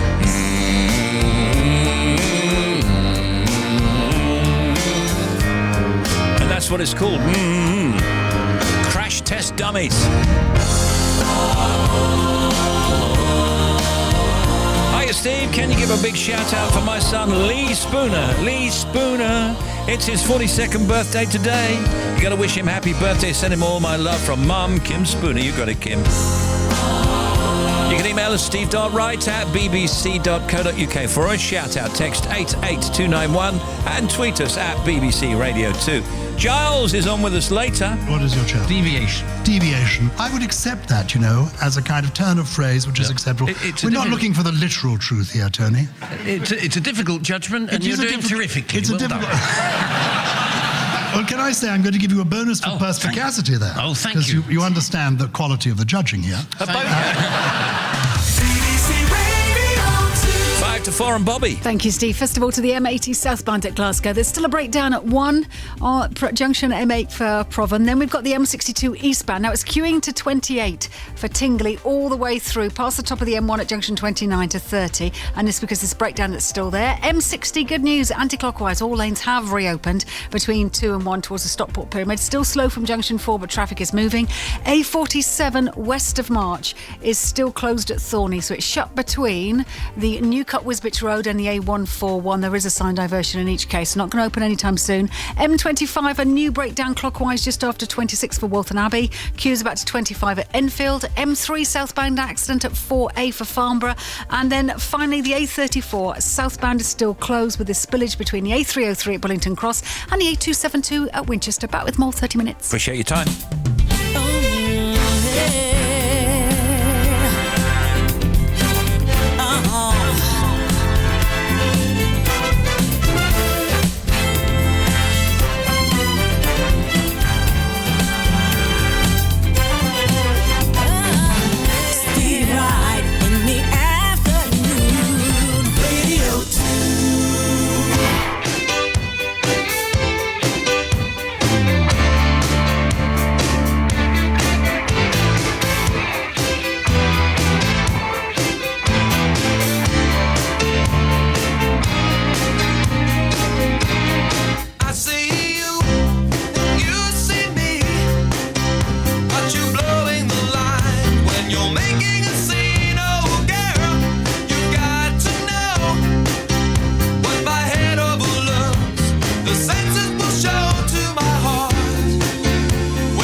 John Oates and Private Eyes. This is Steve Wright in the afternoon at BBC Radio 2. Coming up in the showbiz, we've got Paul Rudd and Michael Douglas in the showbiz sound cuts. There's Shoujo on sport, there's Harv on news, there's Bobby, there's Janie, there's Tim. Guest Dr. Machin on Dads and Giles Brandreth on the Edinburgh Fest and much more on the big show.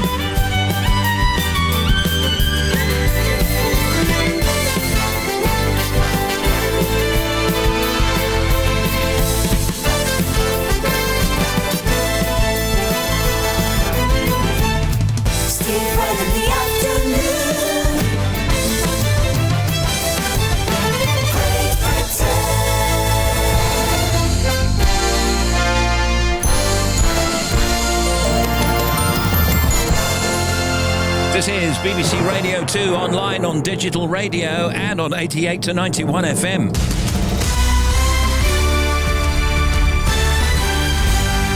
BBC News at 4 o'clock. This is Harvey Cook. A member of the Taliban who claimed to have detonated more than 300 bombs in Afghanistan has been convicted of plotting a knife attack on MPs and police outside the Houses of Parliament. Khalid Ali, who's 28 and from Edmonton in North London, was found with knives hidden in his clothes last year.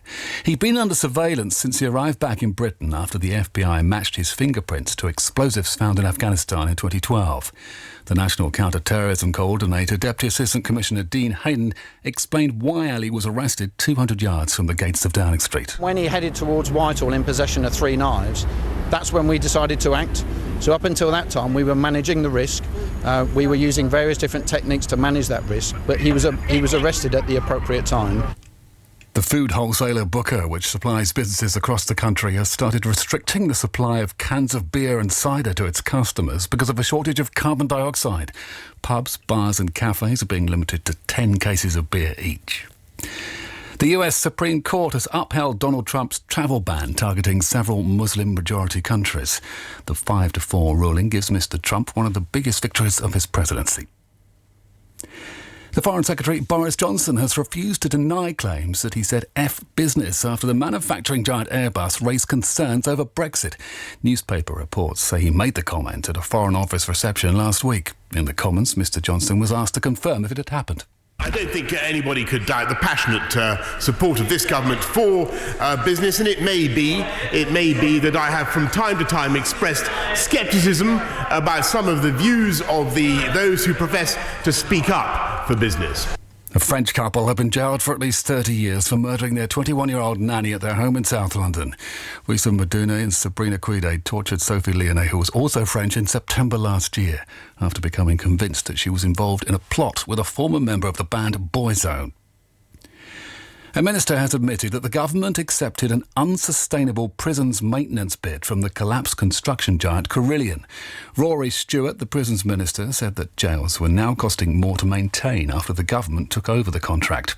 Here's our Home Affairs correspondent, Danny Shaw. In 2015, the Ministry of Justice agreed to pay Carillion £40 million a year to do repairs, landscaping and waste disposal at 52 prisons in the south of England.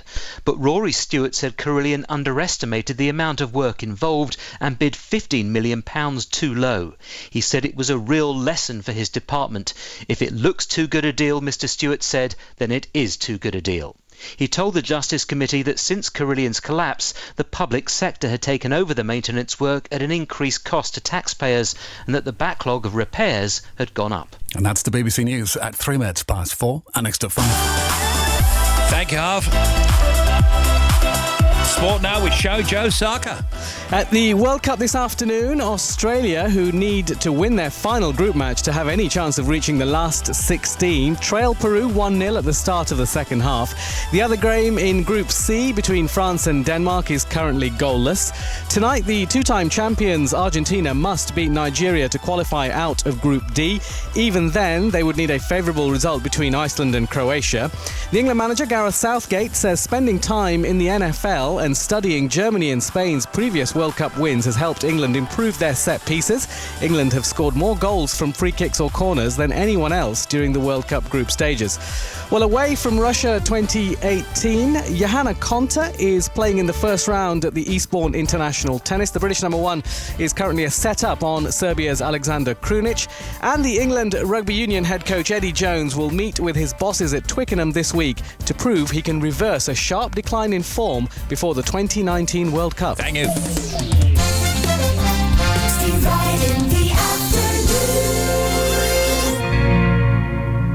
Blue Hotel on a lonely highway. Blue Hotel. Life don't work out my way.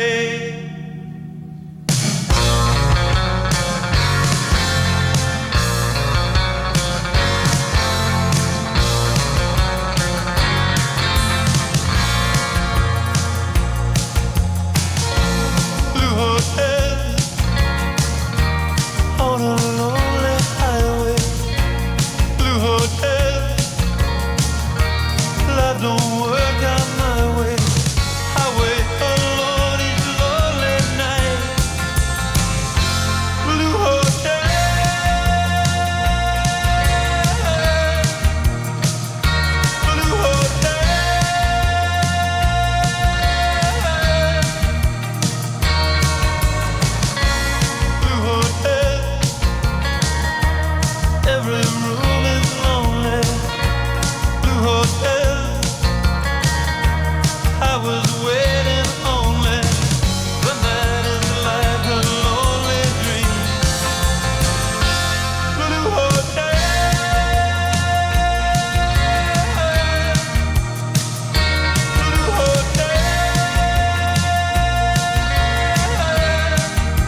Chris Isaac. Blue Hotel, brilliant. Now it's solid.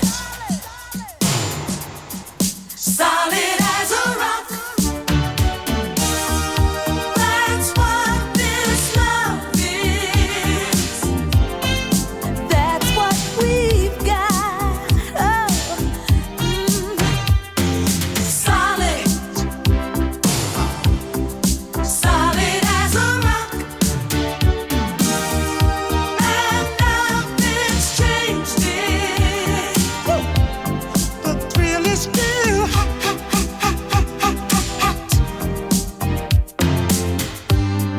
Oh, you didn't turn away when the sky went gray. Somehow we managed. We had to stick together. You didn't bat an eye when I made you cry. We knew down the line we would make it better. And for love's sake, each mistake, oh, you forgave. And soon both of us learned to trust, not run away. There was no time to play. We build it up and build it up and build it up, and now it's solid. Solid as a rock. And nothing's changed it. The thrill is still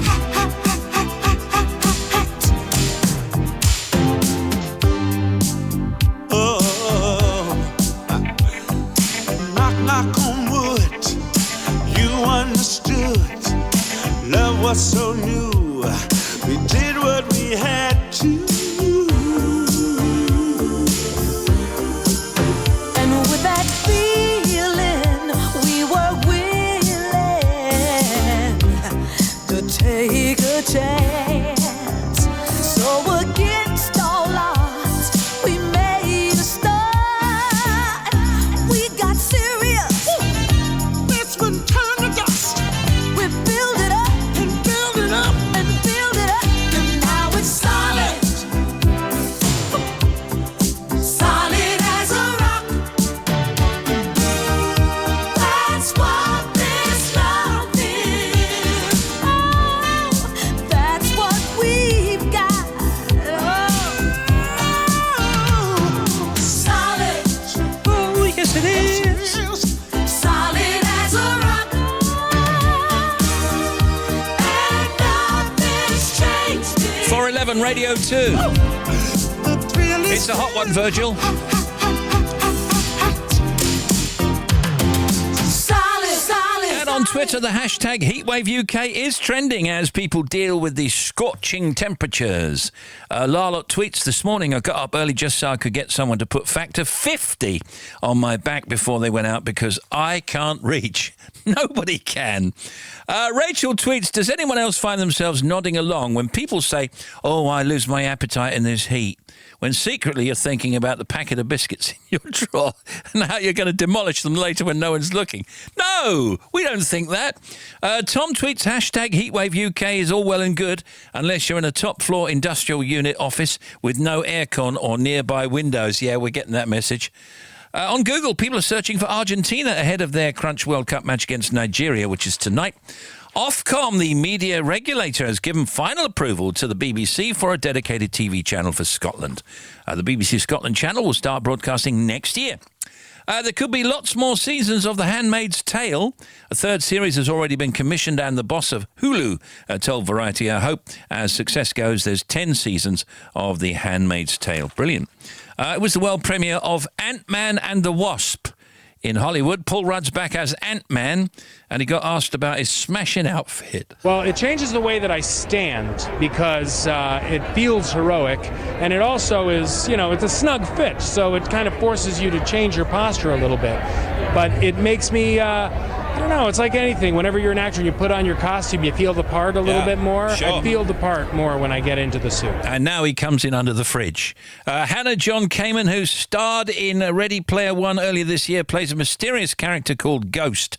Tell us about your approach to the role then, mate. Ghost, she's got a lot of depth and she's very mysterious, but the way I approach the character is I didn't make it black and white. I didn't say, okay, she's playing the antagonist, so she's going to be the baddie. I played her, no. She's got a clear objective in this movie and she's going to fight tooth and nail to get it. Okay, thank you. And Michael Douglas is back as Dr. Hank Pym. He was also on the red carpet. Here he is bigging up the studio. Marvel guys are pretty sharp. I mean, there's a reason they seem to be 20 for 20 in terms of successful movies. It's like a good restaurant. I think this just enhances the menu of the offerings. Ant-Man and the Wasp.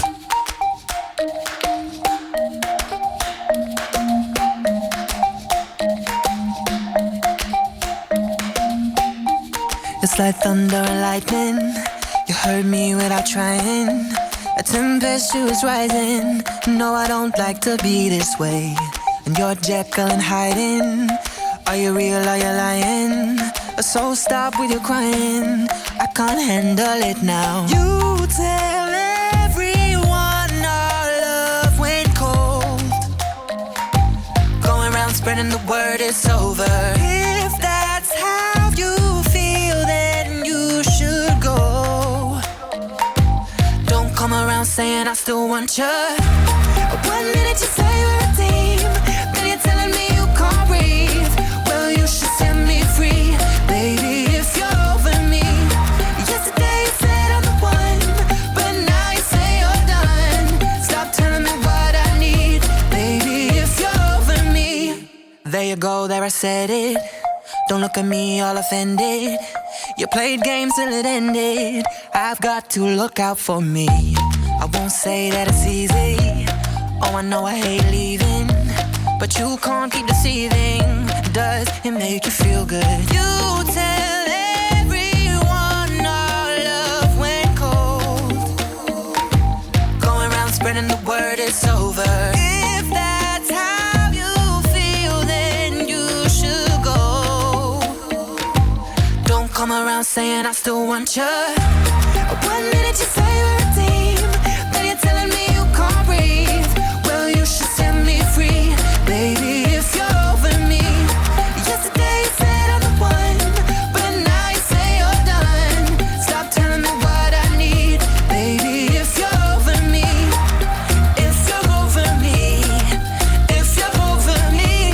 Stop telling me what I need, baby, if you're over me. How long can a love remain? Time never could heal this pain.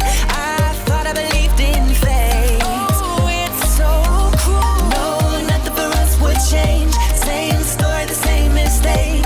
This heart just had to break.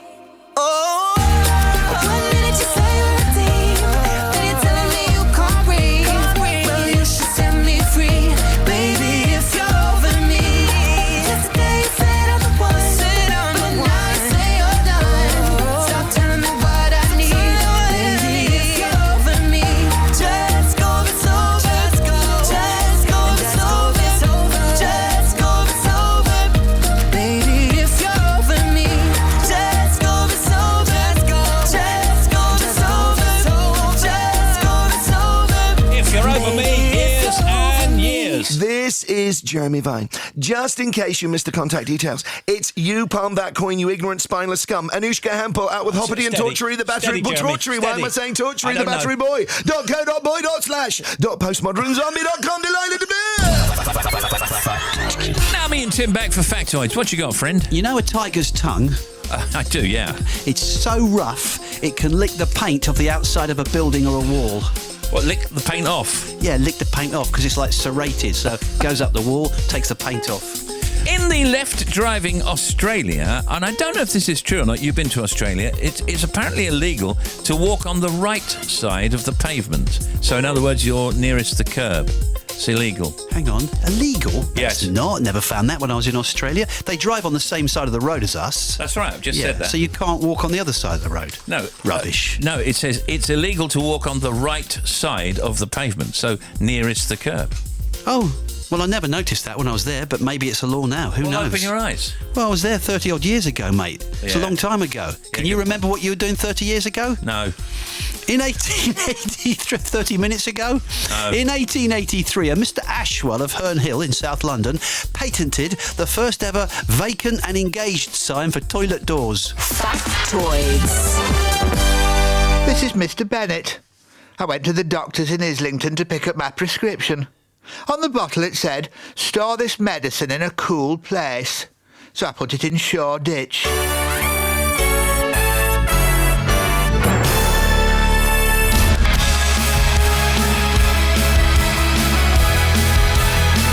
Talk about fathers next.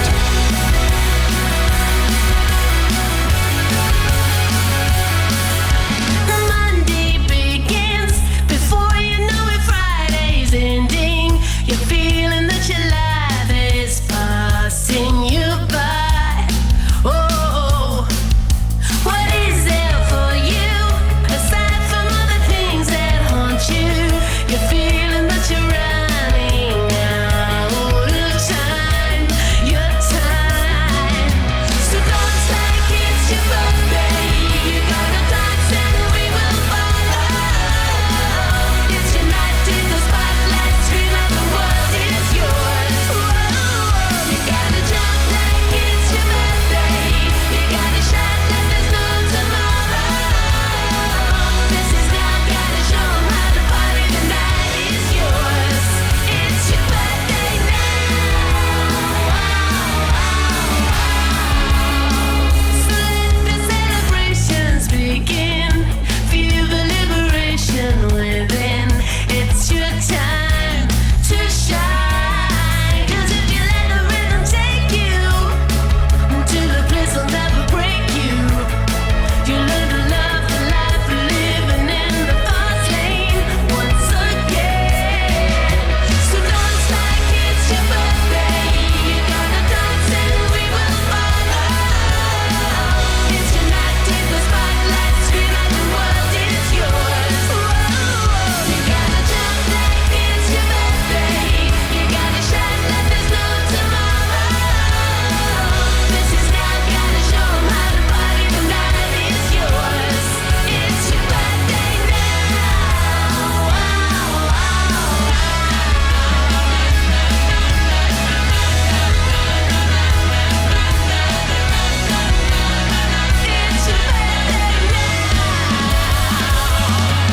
So dance like it's your birthday. You gotta dance and we will follow. It's your night, take the spotlight, scream out the world is yours. Whoa, you gotta jump like it's your birthday. You gotta shine like there's no tomorrow. This is now, gotta show 'em how to party, the night is yours. Ooh, yeah, the night is yours. It's your birthday. Dr. Anna May Chin is with us today. Good afternoon, how are you? I'm very well, thank you. Excellent. Dr. Anna May Chin is a broadcaster, writer and evolutionary anthropologist at the University of Oxford. Her research focuses on human social relationships, and Anna has a particular interest in long-term romantic relationships and the father-infant relationship. Anna's recently published her first book, The Life of Dad, The Making of the Modern Father, which looks at the role of fatherhood in modern society and offers practical and emotional support to fathers. Anna wrote the book after the traumatic birth of her own child left her and her baby a little bit unwell. She discovered that while there was a lot of support for her, there was very little for her husband. Why would that be? Because when you're in hospital, it's not actually a couple having a baby, it's a mother having a baby. And that's how you're considered. So, in fact, dads have no formal role or recognition. Is that the best or the worst time for dads? That's why it's really difficult, because it's a real emotional roller coaster. So the dads I study, in one sense, you can go from literal pride and euphoria to absolute panic and terror. Yeah. Because it's all moving so quickly and you're not in control. So it's a really difficult emotional time. Is that because things have changed so quickly? I mean, 50 years ago, fathers didn't attend births, did they? Yeah, it's partly that. It's because we decided dads were going to go in the birth room, brilliant, but didn't provide any preparation for them, any support for them, and really they're not allowed to sort of pipe up and go, actually, I'm feeling a bit uncomfortable here. So particularly dads who don't want to go in, they have quite a tough time. Tell me about some of the case histories in the book. I mean, who did you talk to? Who did you look at? Some of that. I talked to about 50 dads over the 10-year period. It's talking about the psychological changes they go through. So some of them struggled with the identity of being a dad.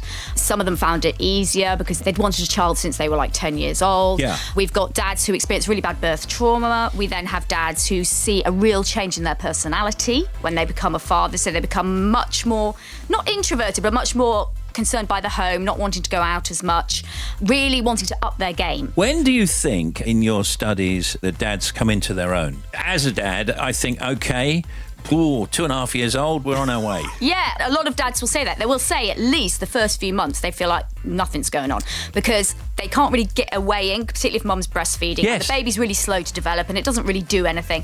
And once you start getting that two-way communication, dad starts to have a role. And there's two key times in a child's life when they really do need dad. One is about that 2.5 year. Yeah. When kids about preschool age, maybe going to preschool, dad is really there to help them go out into the world and start doing that and give them the confidence to go and do that. And then teenagehood is another really key dad time.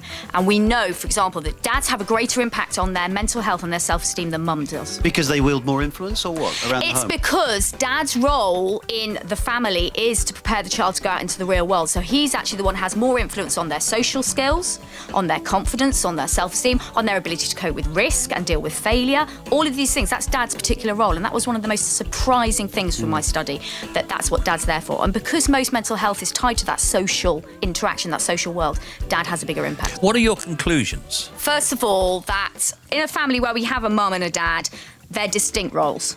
And I think maybe going into it, I didn't imagine they were going to be as distinct as they are. Even a stay-at-home dad isn't a male mother. It's not surprising because evolution doesn't like people doing the same thing. So we've got very distinct mum and dad roles, and together they fulfil this amazing world of development. And is society changing those roles? Is the modern way changing those roles? A little bit, but And is that good or bad? I think it's fine in terms of the flexibility that's there. As long as we're able to flexibly provide all the different things a child needs, I don't really think it matters who does it. It's the same with gay parenting. Initially, gay parents had a really tough time. And actually, as long as that child is loved and secure and provided with everything, it really doesn't matter who does it. And I study fathers around the world and parents around the world, and the way they achieve their goals is very different to the way we do ours. Where are the best fathers? Ooh, best is a difficult one. The most hands-on fathers in the world are the Aka, who live in the Congo. Right. And they are net hunters, and they hunt together as a family. And because the dad's with his kids all day, he's the one that carries them most of the time. And he will even, with the baby, if the baby is crying and is hungry and the mum is busy, he will actually suckle the baby on his nipple because they don't have dummies. Oh, okay. So he will suckle it. So they are the most hands-on fathers in the world. Very interesting. The Life of Dad, The Making of the Modern Father by Dr. Anna Machin is out right now. Very nice to meet you. Very nice to talk to you. The book is wonderful. Dr. Anna Machin. Thanks. 88 to 91 FM. ABC Radio 2. Hey, hey, hey, hey. Whoa, whoa. Hey, hey, hey, hey. Whoa, whoa. Slithers in her like a snake in the grass. Wolf in sheets clothing with words made of glass. Crept up upon me like a shadow on the wall. Couldn't prepare me for how heavy I would fall. And I said, ooh, girl, step on the scene. Don't you know what it's on me? Ooh, girl, caught in between. Don't you know the grass ain't green? Ooh, girl, step on the scene. Don't you know the word is on me? Ooh, girl, caught in between. Don't you know the grass ain't green? Smoke and mirror, what the spell you have cast. Cruel predictions have all come to pass. The earth is shaking and the sky is tumbling down.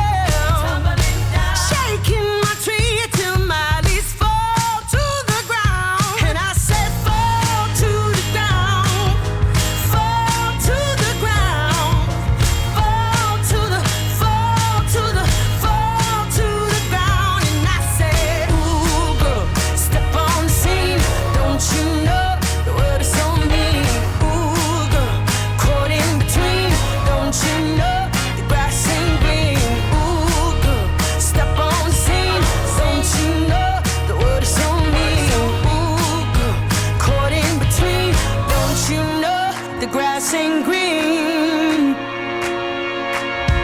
Don't you know the world is so mean? Don't you know? Don't you know the world is so mean? Don't you know? Don't you know? Don't you know?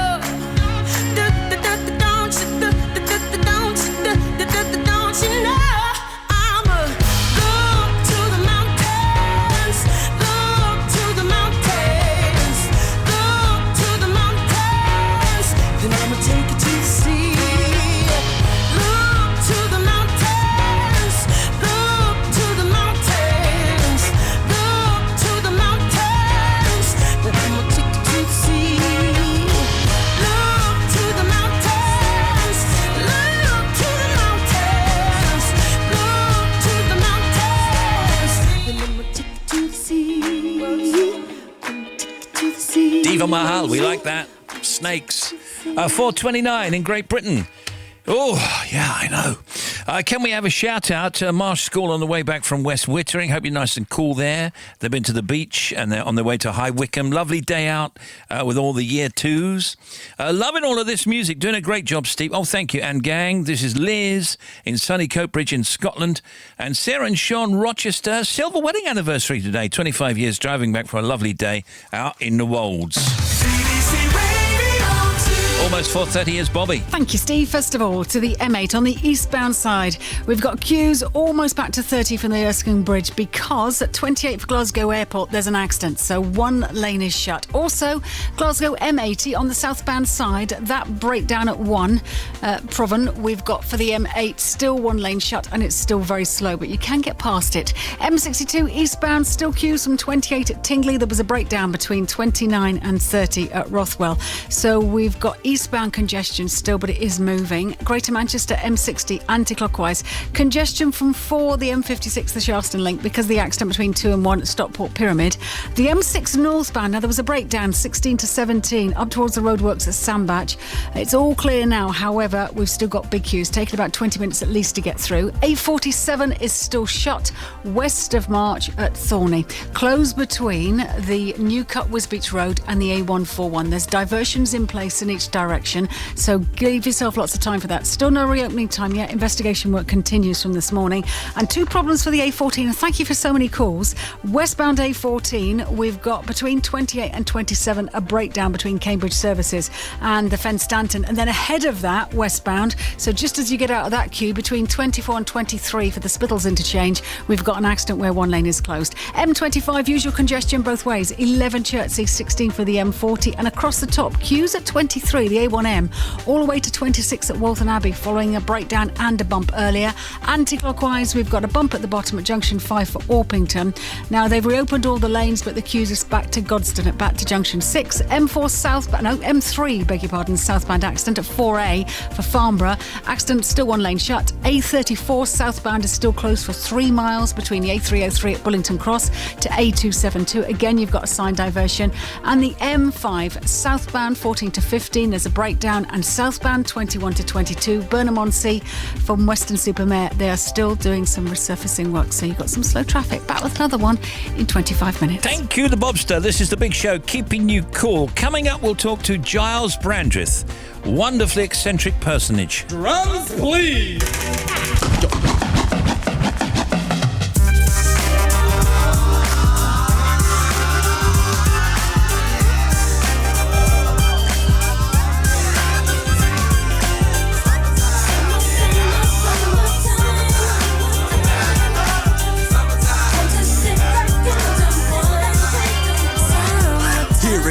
A groove slightly transformed, just a bit of a break from the norm, just a little something to break the monotony of all that hardcore dance that has gotten to be a little bit out of control. It's cool to dance, but what about a groove that soothes and moves romance?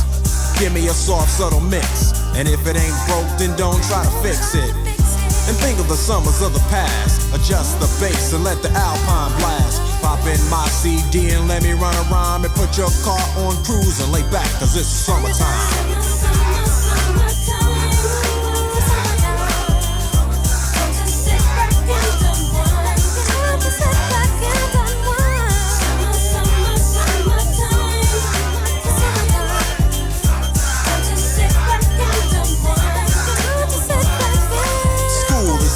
this sort of a buzz. But back then I didn't really know what it was. But now I see what happened is the way that people respond to summer madness. The weather is hot and girls are dressing less and checking out the fellas to tell them who's best. Riding around in your Jeep or your Benzos, or in your Nissan sitting on Lorenzo's. Back in Philly, we be out in the park. A place called the Plateau is where everybody go. Guys out hunting and girls doing likewise. Honking at the honey in front of you with the light eyes. She turn around and see what you beeping at. It's like the summer's a natural aphrodisiac. And with a pen and pad I compose this rhyme to hip you and to get you equipped for the summertime.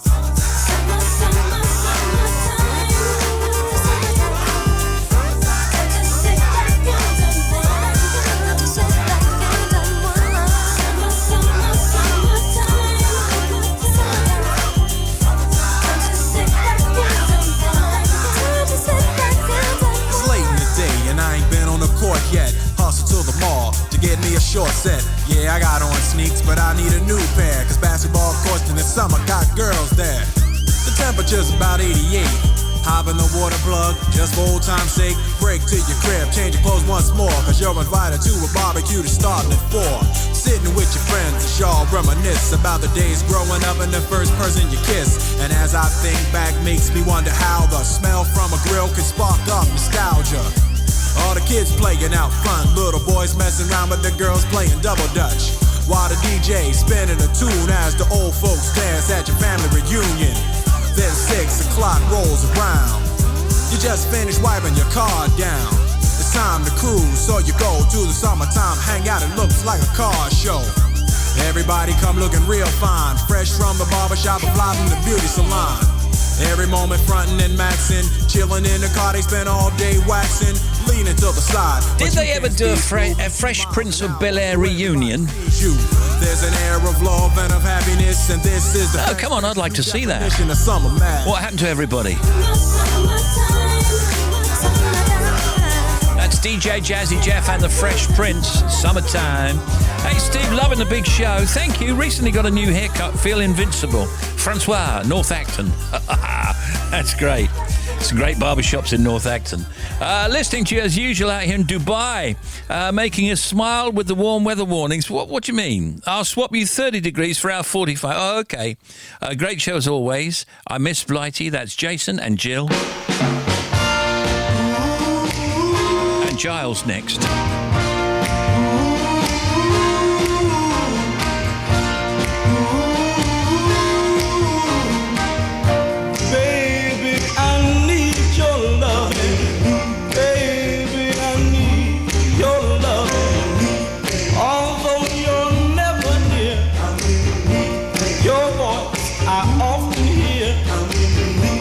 Another day, another night, I long to hold you tight, 'cause I'm so lonely. Baby, I need your loving, got to have all your loving. Baby, I need your loving, got to have all your loving. Some say it's a sign of for a man to beg, then weak I'd rather be, if it means having you to keep, 'cause lately I've been losing sleep. Baby, I need your loving, got to have all your loving. Baby, I need your loving, got to have all.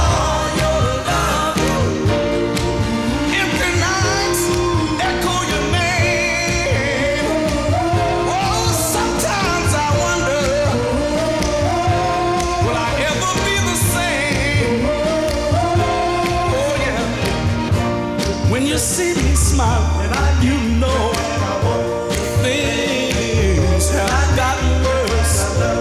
Any smile you might see has all been rehearsed. Darling, I can't go on without you. This emptiness won't let me live without you. This loneliness inside me, darling, makes me feel happy like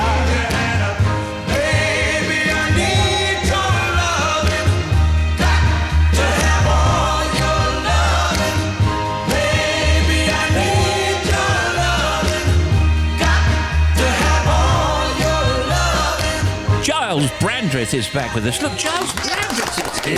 Oh, my goodness.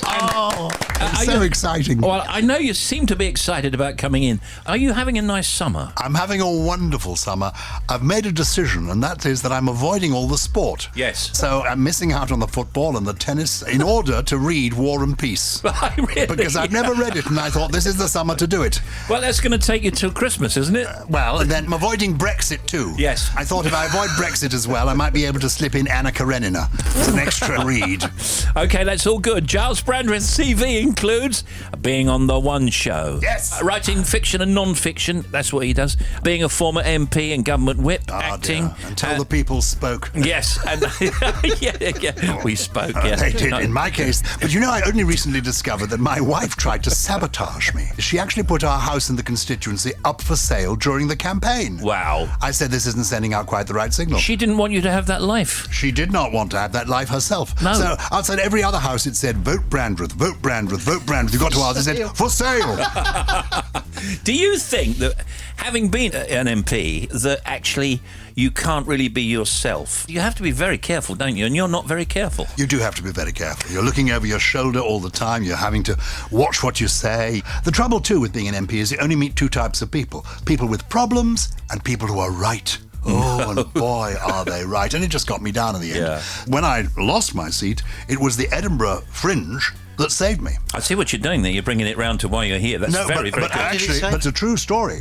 Because when I lost my seat, my wife said to me, Giles, you know, for you, when one door closes, it's shut.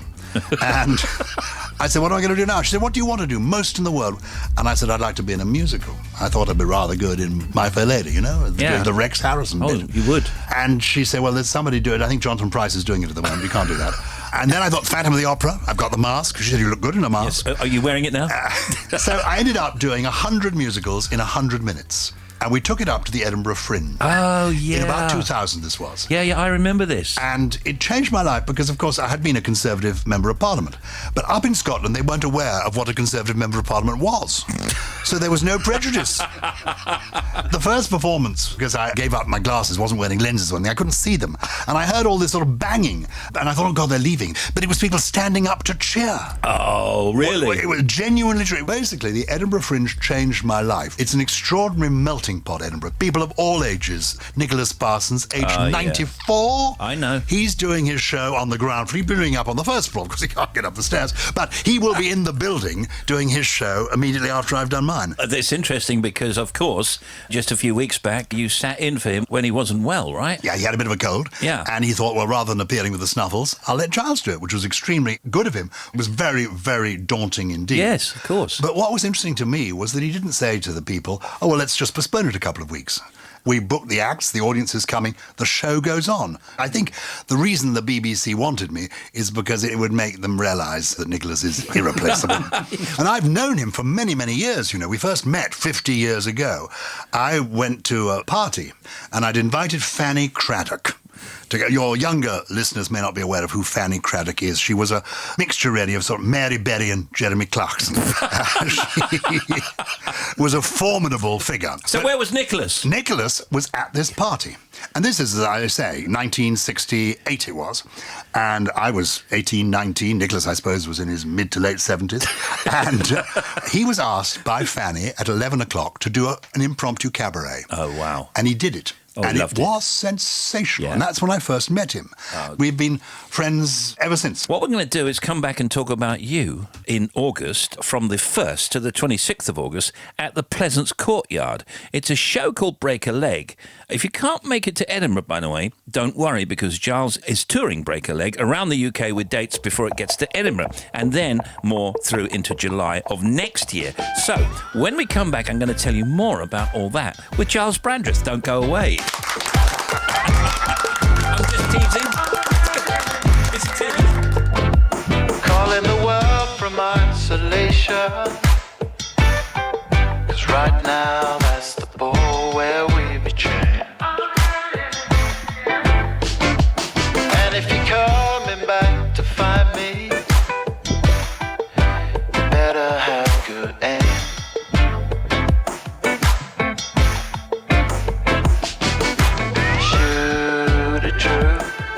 I need you in pictures while I'm calling you.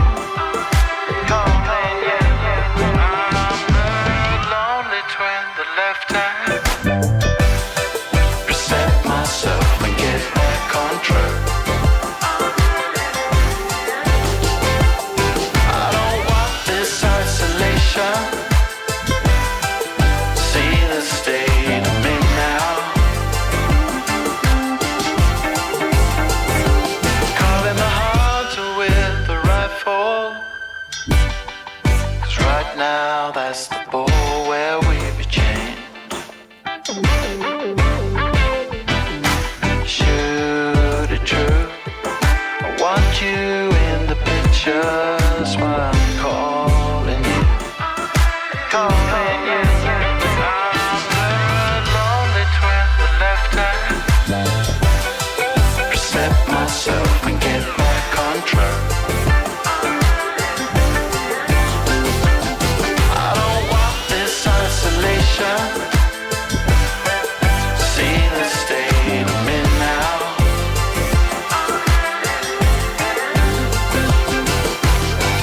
If I pick it up when I know that it's broken, do I put it on? Or do I head out onto the lonesome trail and let you go?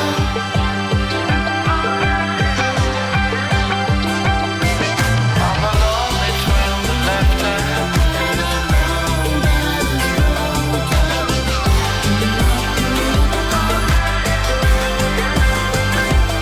I don't want this isolation. See the state of me now.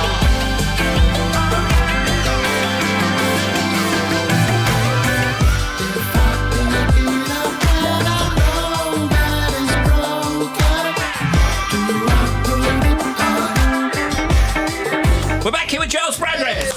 Before the music there, we were talking about break a leg. So, first of all, tell us what break a leg is. Talk me through it. Break a leg is a theatrical expression. It means good luck. And my wife, who I met when we were at Students, we've always loved the theatre. And she pulled together a collection of theatrical anecdotes and quotations, a book called Break a Leg. And I was dipping into it, and I thought, this is very funny. And we've met lots of these people. And I thought, why don't I do a show called Break a Leg about the actors who I have met in my life? Because I've been very lucky. Since I was a boy, I went to a school called Bedales, where there were lots of theatrical associations. Distinguished actors went there. Daniel Day-Lewis went there, yeah, exactly. And when I was at this school, my best friend at school was an actor called Simon Cadell. You may remember him from Heidi Hyde. Yes, do, yes. And Simon's father was an agent. And one of his clients was the late, great Sir Donald Sinden.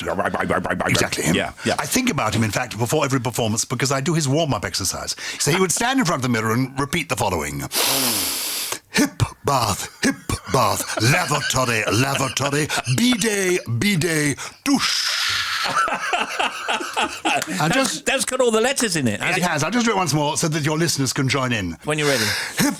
We must join in as well, chaps. Hip bath, lavatory, bidet, douche. Yeah. It's there. It's there. We might do that before every show now. Yeah. Okay, now here we go. Let's do the Break a Leg tour dates. Oh, yes, please do. So we got Petersfield this Saturday. That's the 30th, Beadles School. Oh, that's at the very school I'm going back to. I'm not sure that people can get in. That may be just for people who are at the school. I don't know. Okay. But it is an interesting place. All right. Now, July, we've got from Saturday the 7th, Southport. That's at the Atkinson. What are you going to tell me about that one? Well, I was going to tell you about Southport. Did you know this? I'm just trying to do a list here, Giles. I know you are, but you will want to know that Southport is the prototype for Paris. This is absolutely true. The Emperor Napoleon III, when he was in exile, he lived in Southport, in Lancashire. Did he? And he loved the street design. He loved the way the avenues were laid out. And when he went back to Paris, he got the man who had laid out Southport to design Paris. My goodness. So the Champs-Élysées, the great boulevards of Paris, are based on Southport. I didn't know that. So people call Venice the Edinburgh of the South. The truth is that Southport is the Paris of the North. We'll always have Southport, won't we? We'll always have Southport. So Southport on the 7th, and then on the 8th we got Morecambe, and then Darwin, then Barnes. Darwin, I said yes to Darwin because I thought he was in Australia. Right. It's a bit disappointing, but I'm still going. Can I continue now? Yeah. Thanks. Richmond. You can't do an anecdote for every place, Giles. There's too many places. Carry on. Okay, York, Petworth, Guildford, Hook, Barnard Castle, Northallerton. And then we've got the Edinburgh Festival, Pleasance Courtyard, from Wednesday the 1st to Sunday the 26th. That's August. And then March, I think next year, we got Colchester, Northampton, Gloucester, Bishop Stortford, Brighton, Milton Keynes, Winchester, Southampton, Bath, Newbury, Epsom. Then in June, this is next year now, Derby, Bristol, London, etc., etc. You'll have to check your press for details. It's a celebration of the theatre. Do you two ever go to the Edinburgh Yes, Fringe? yeah, we did a show from there. Because what I love about it is you get this extraordinary audience. It's a show for everybody. You get young people, older people in the audience, and it's live. Yeah. That's what's so fantastic. And I'm celebrating some of the great actors and actresses and funny stories about them that I've had the privilege of knowing. And also, can I just mention the book, Dictionary of Theatrical Quotations, compiled by Michelle Brown. That is your wife. It is my wife. And introduced by your good self. Yeah, we've been there for the past couple of years, actually, doing live shows there. So we tried to find you, but you were busy. Well, I may have been booked up. So yeah, you were fully booked, I know you. Charles Brandreth, everybody. You are the best. Thank you.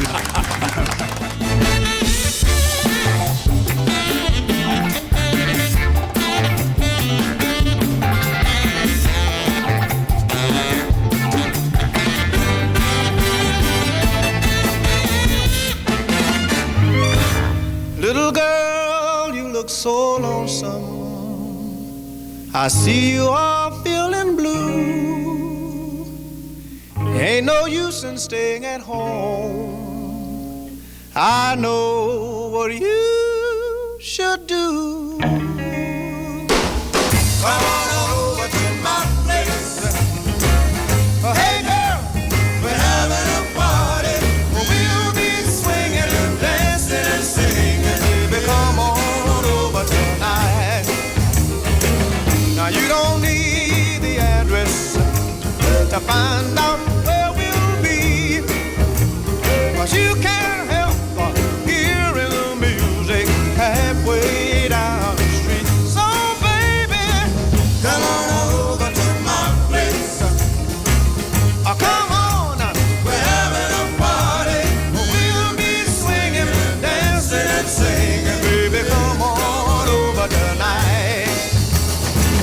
When we get tired of dancing, things start getting slow. That's the real best part of the evening, to turn the lights down low. So baby, baby, come on over to my place. Hey girl, we're having a party. We'll be swinging and dancing and singing. Baby, come on over tonight.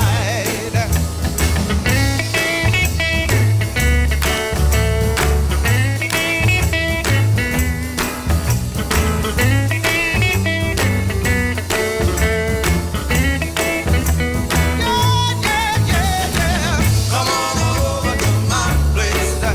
Hey you, we're having a party.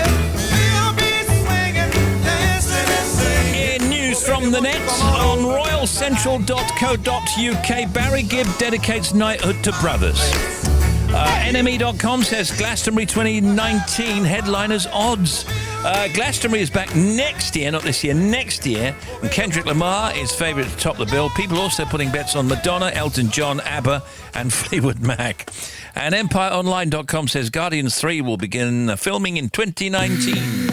So now you're up to date. Here's Breathe Now, Jax Jones, Ina Ralston, Radio 2. What you gonna do?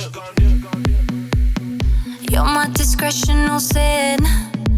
I feel you on me when I touch my skin. You got me hooked and you're reeling me in. And I look in your eyes, I'm on the edge. You're on my mind like a song that I can't escape. I don't know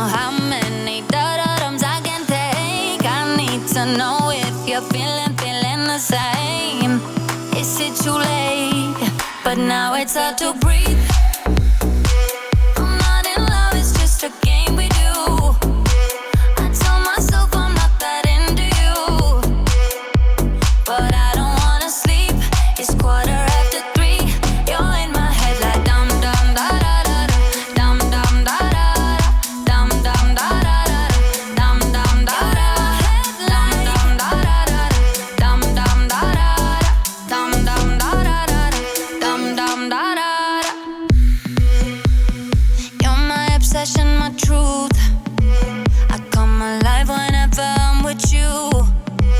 And now I've dialed your number again, and you come over and over, and then you're on my mind like a song that I can't escape. I don't know how many da-da-dums I can take. I need to know if you're feeling the same. Is it too late? But now it's hard to breathe. I'm not in love, it's just a game we do. I tell myself I'm not that into you, but I don't wanna sleep. It's 3:15, and now it's hard to breathe. I'm not in love, it's just a thing we make. We're skin on skin, I need the spell to break, but I don't wanna go, and I know that you know. You're in my head like dum dum da da da da, dum dum da da da, dum dum da da da, dum dum da da, dum dum da da da, dum dum da da, dum dum da da da. And now it's hard to breathe. We make breathe into you. Breathing we make breathe. And now it's hard to breathe. We make breathe into you. Breathing we make. And now it's hard to breathe. I'm not in love, it's just a By the way, only 3 days away from the serious jocking. And it's about now we start to collect stuff for it, so we got some great stuff for you at the end of the week. Given that it will be a hot day, there's some hot tunes. And there's Jax Jones, Ida Ralston, Breathe. 5 to 5, here's Bobby, what you got? Thank you, Steve. First of all, to the M8 eastbound, 28 for Glasgow Airport. We've got one lane shut with an accident with queues back to 30, back to the Erskine Bridge. The M62, first of all, if you're on the eastbound side, 19 at Haywood, we've got a broken down vehicle with one lane is shut. Further along on the eastbound side, that breakdown past 29 for the M1, still queuing back to 28 at Tingley. M6 southbound, we've got a broken down vehicle now at 15 for Stoke-on-Trent, or just past it towards Stafford Services, we've got one lane shut. And then to the M1, broken down lorry 37 to 36 down to Sheffield North, one lane is closed. The A10 between Cambridge and Chittering at Waterbeach is closed both ways, so the A10 is closed both ways. The A47 west of March is still closed at Thorney with this accident investigation work between the Wisbeach Road and the A141. And the latest on the A14 westbound is shut between 24 Godge Manchester and 23 for Spittles Interchange following an earlier accident. And the A34 finally, if you're southbound, is closed with this spillage for 3 miles between the A303 at Bullington Cross and the A272 at Winchester. Back with more with Joe and Simon in half an hour. Thank you.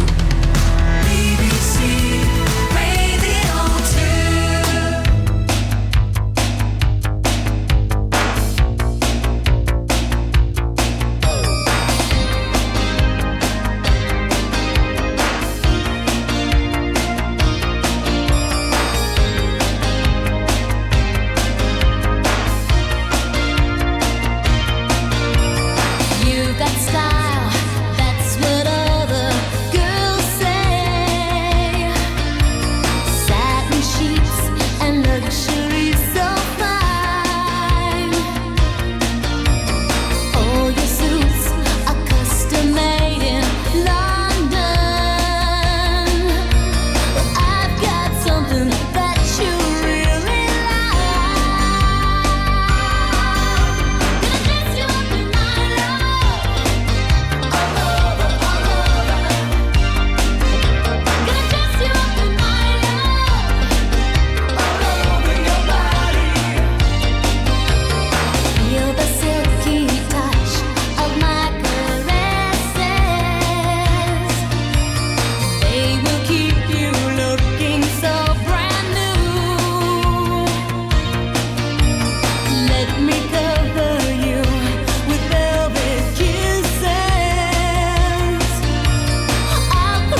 Madonna.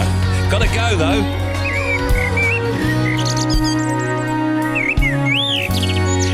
They let me open the window at the end. Caitlin Moran with Joe and Simon with us tomorrow. Duran Duran, and from Peaky Blinders, it's Charlie Murphy. Good evening.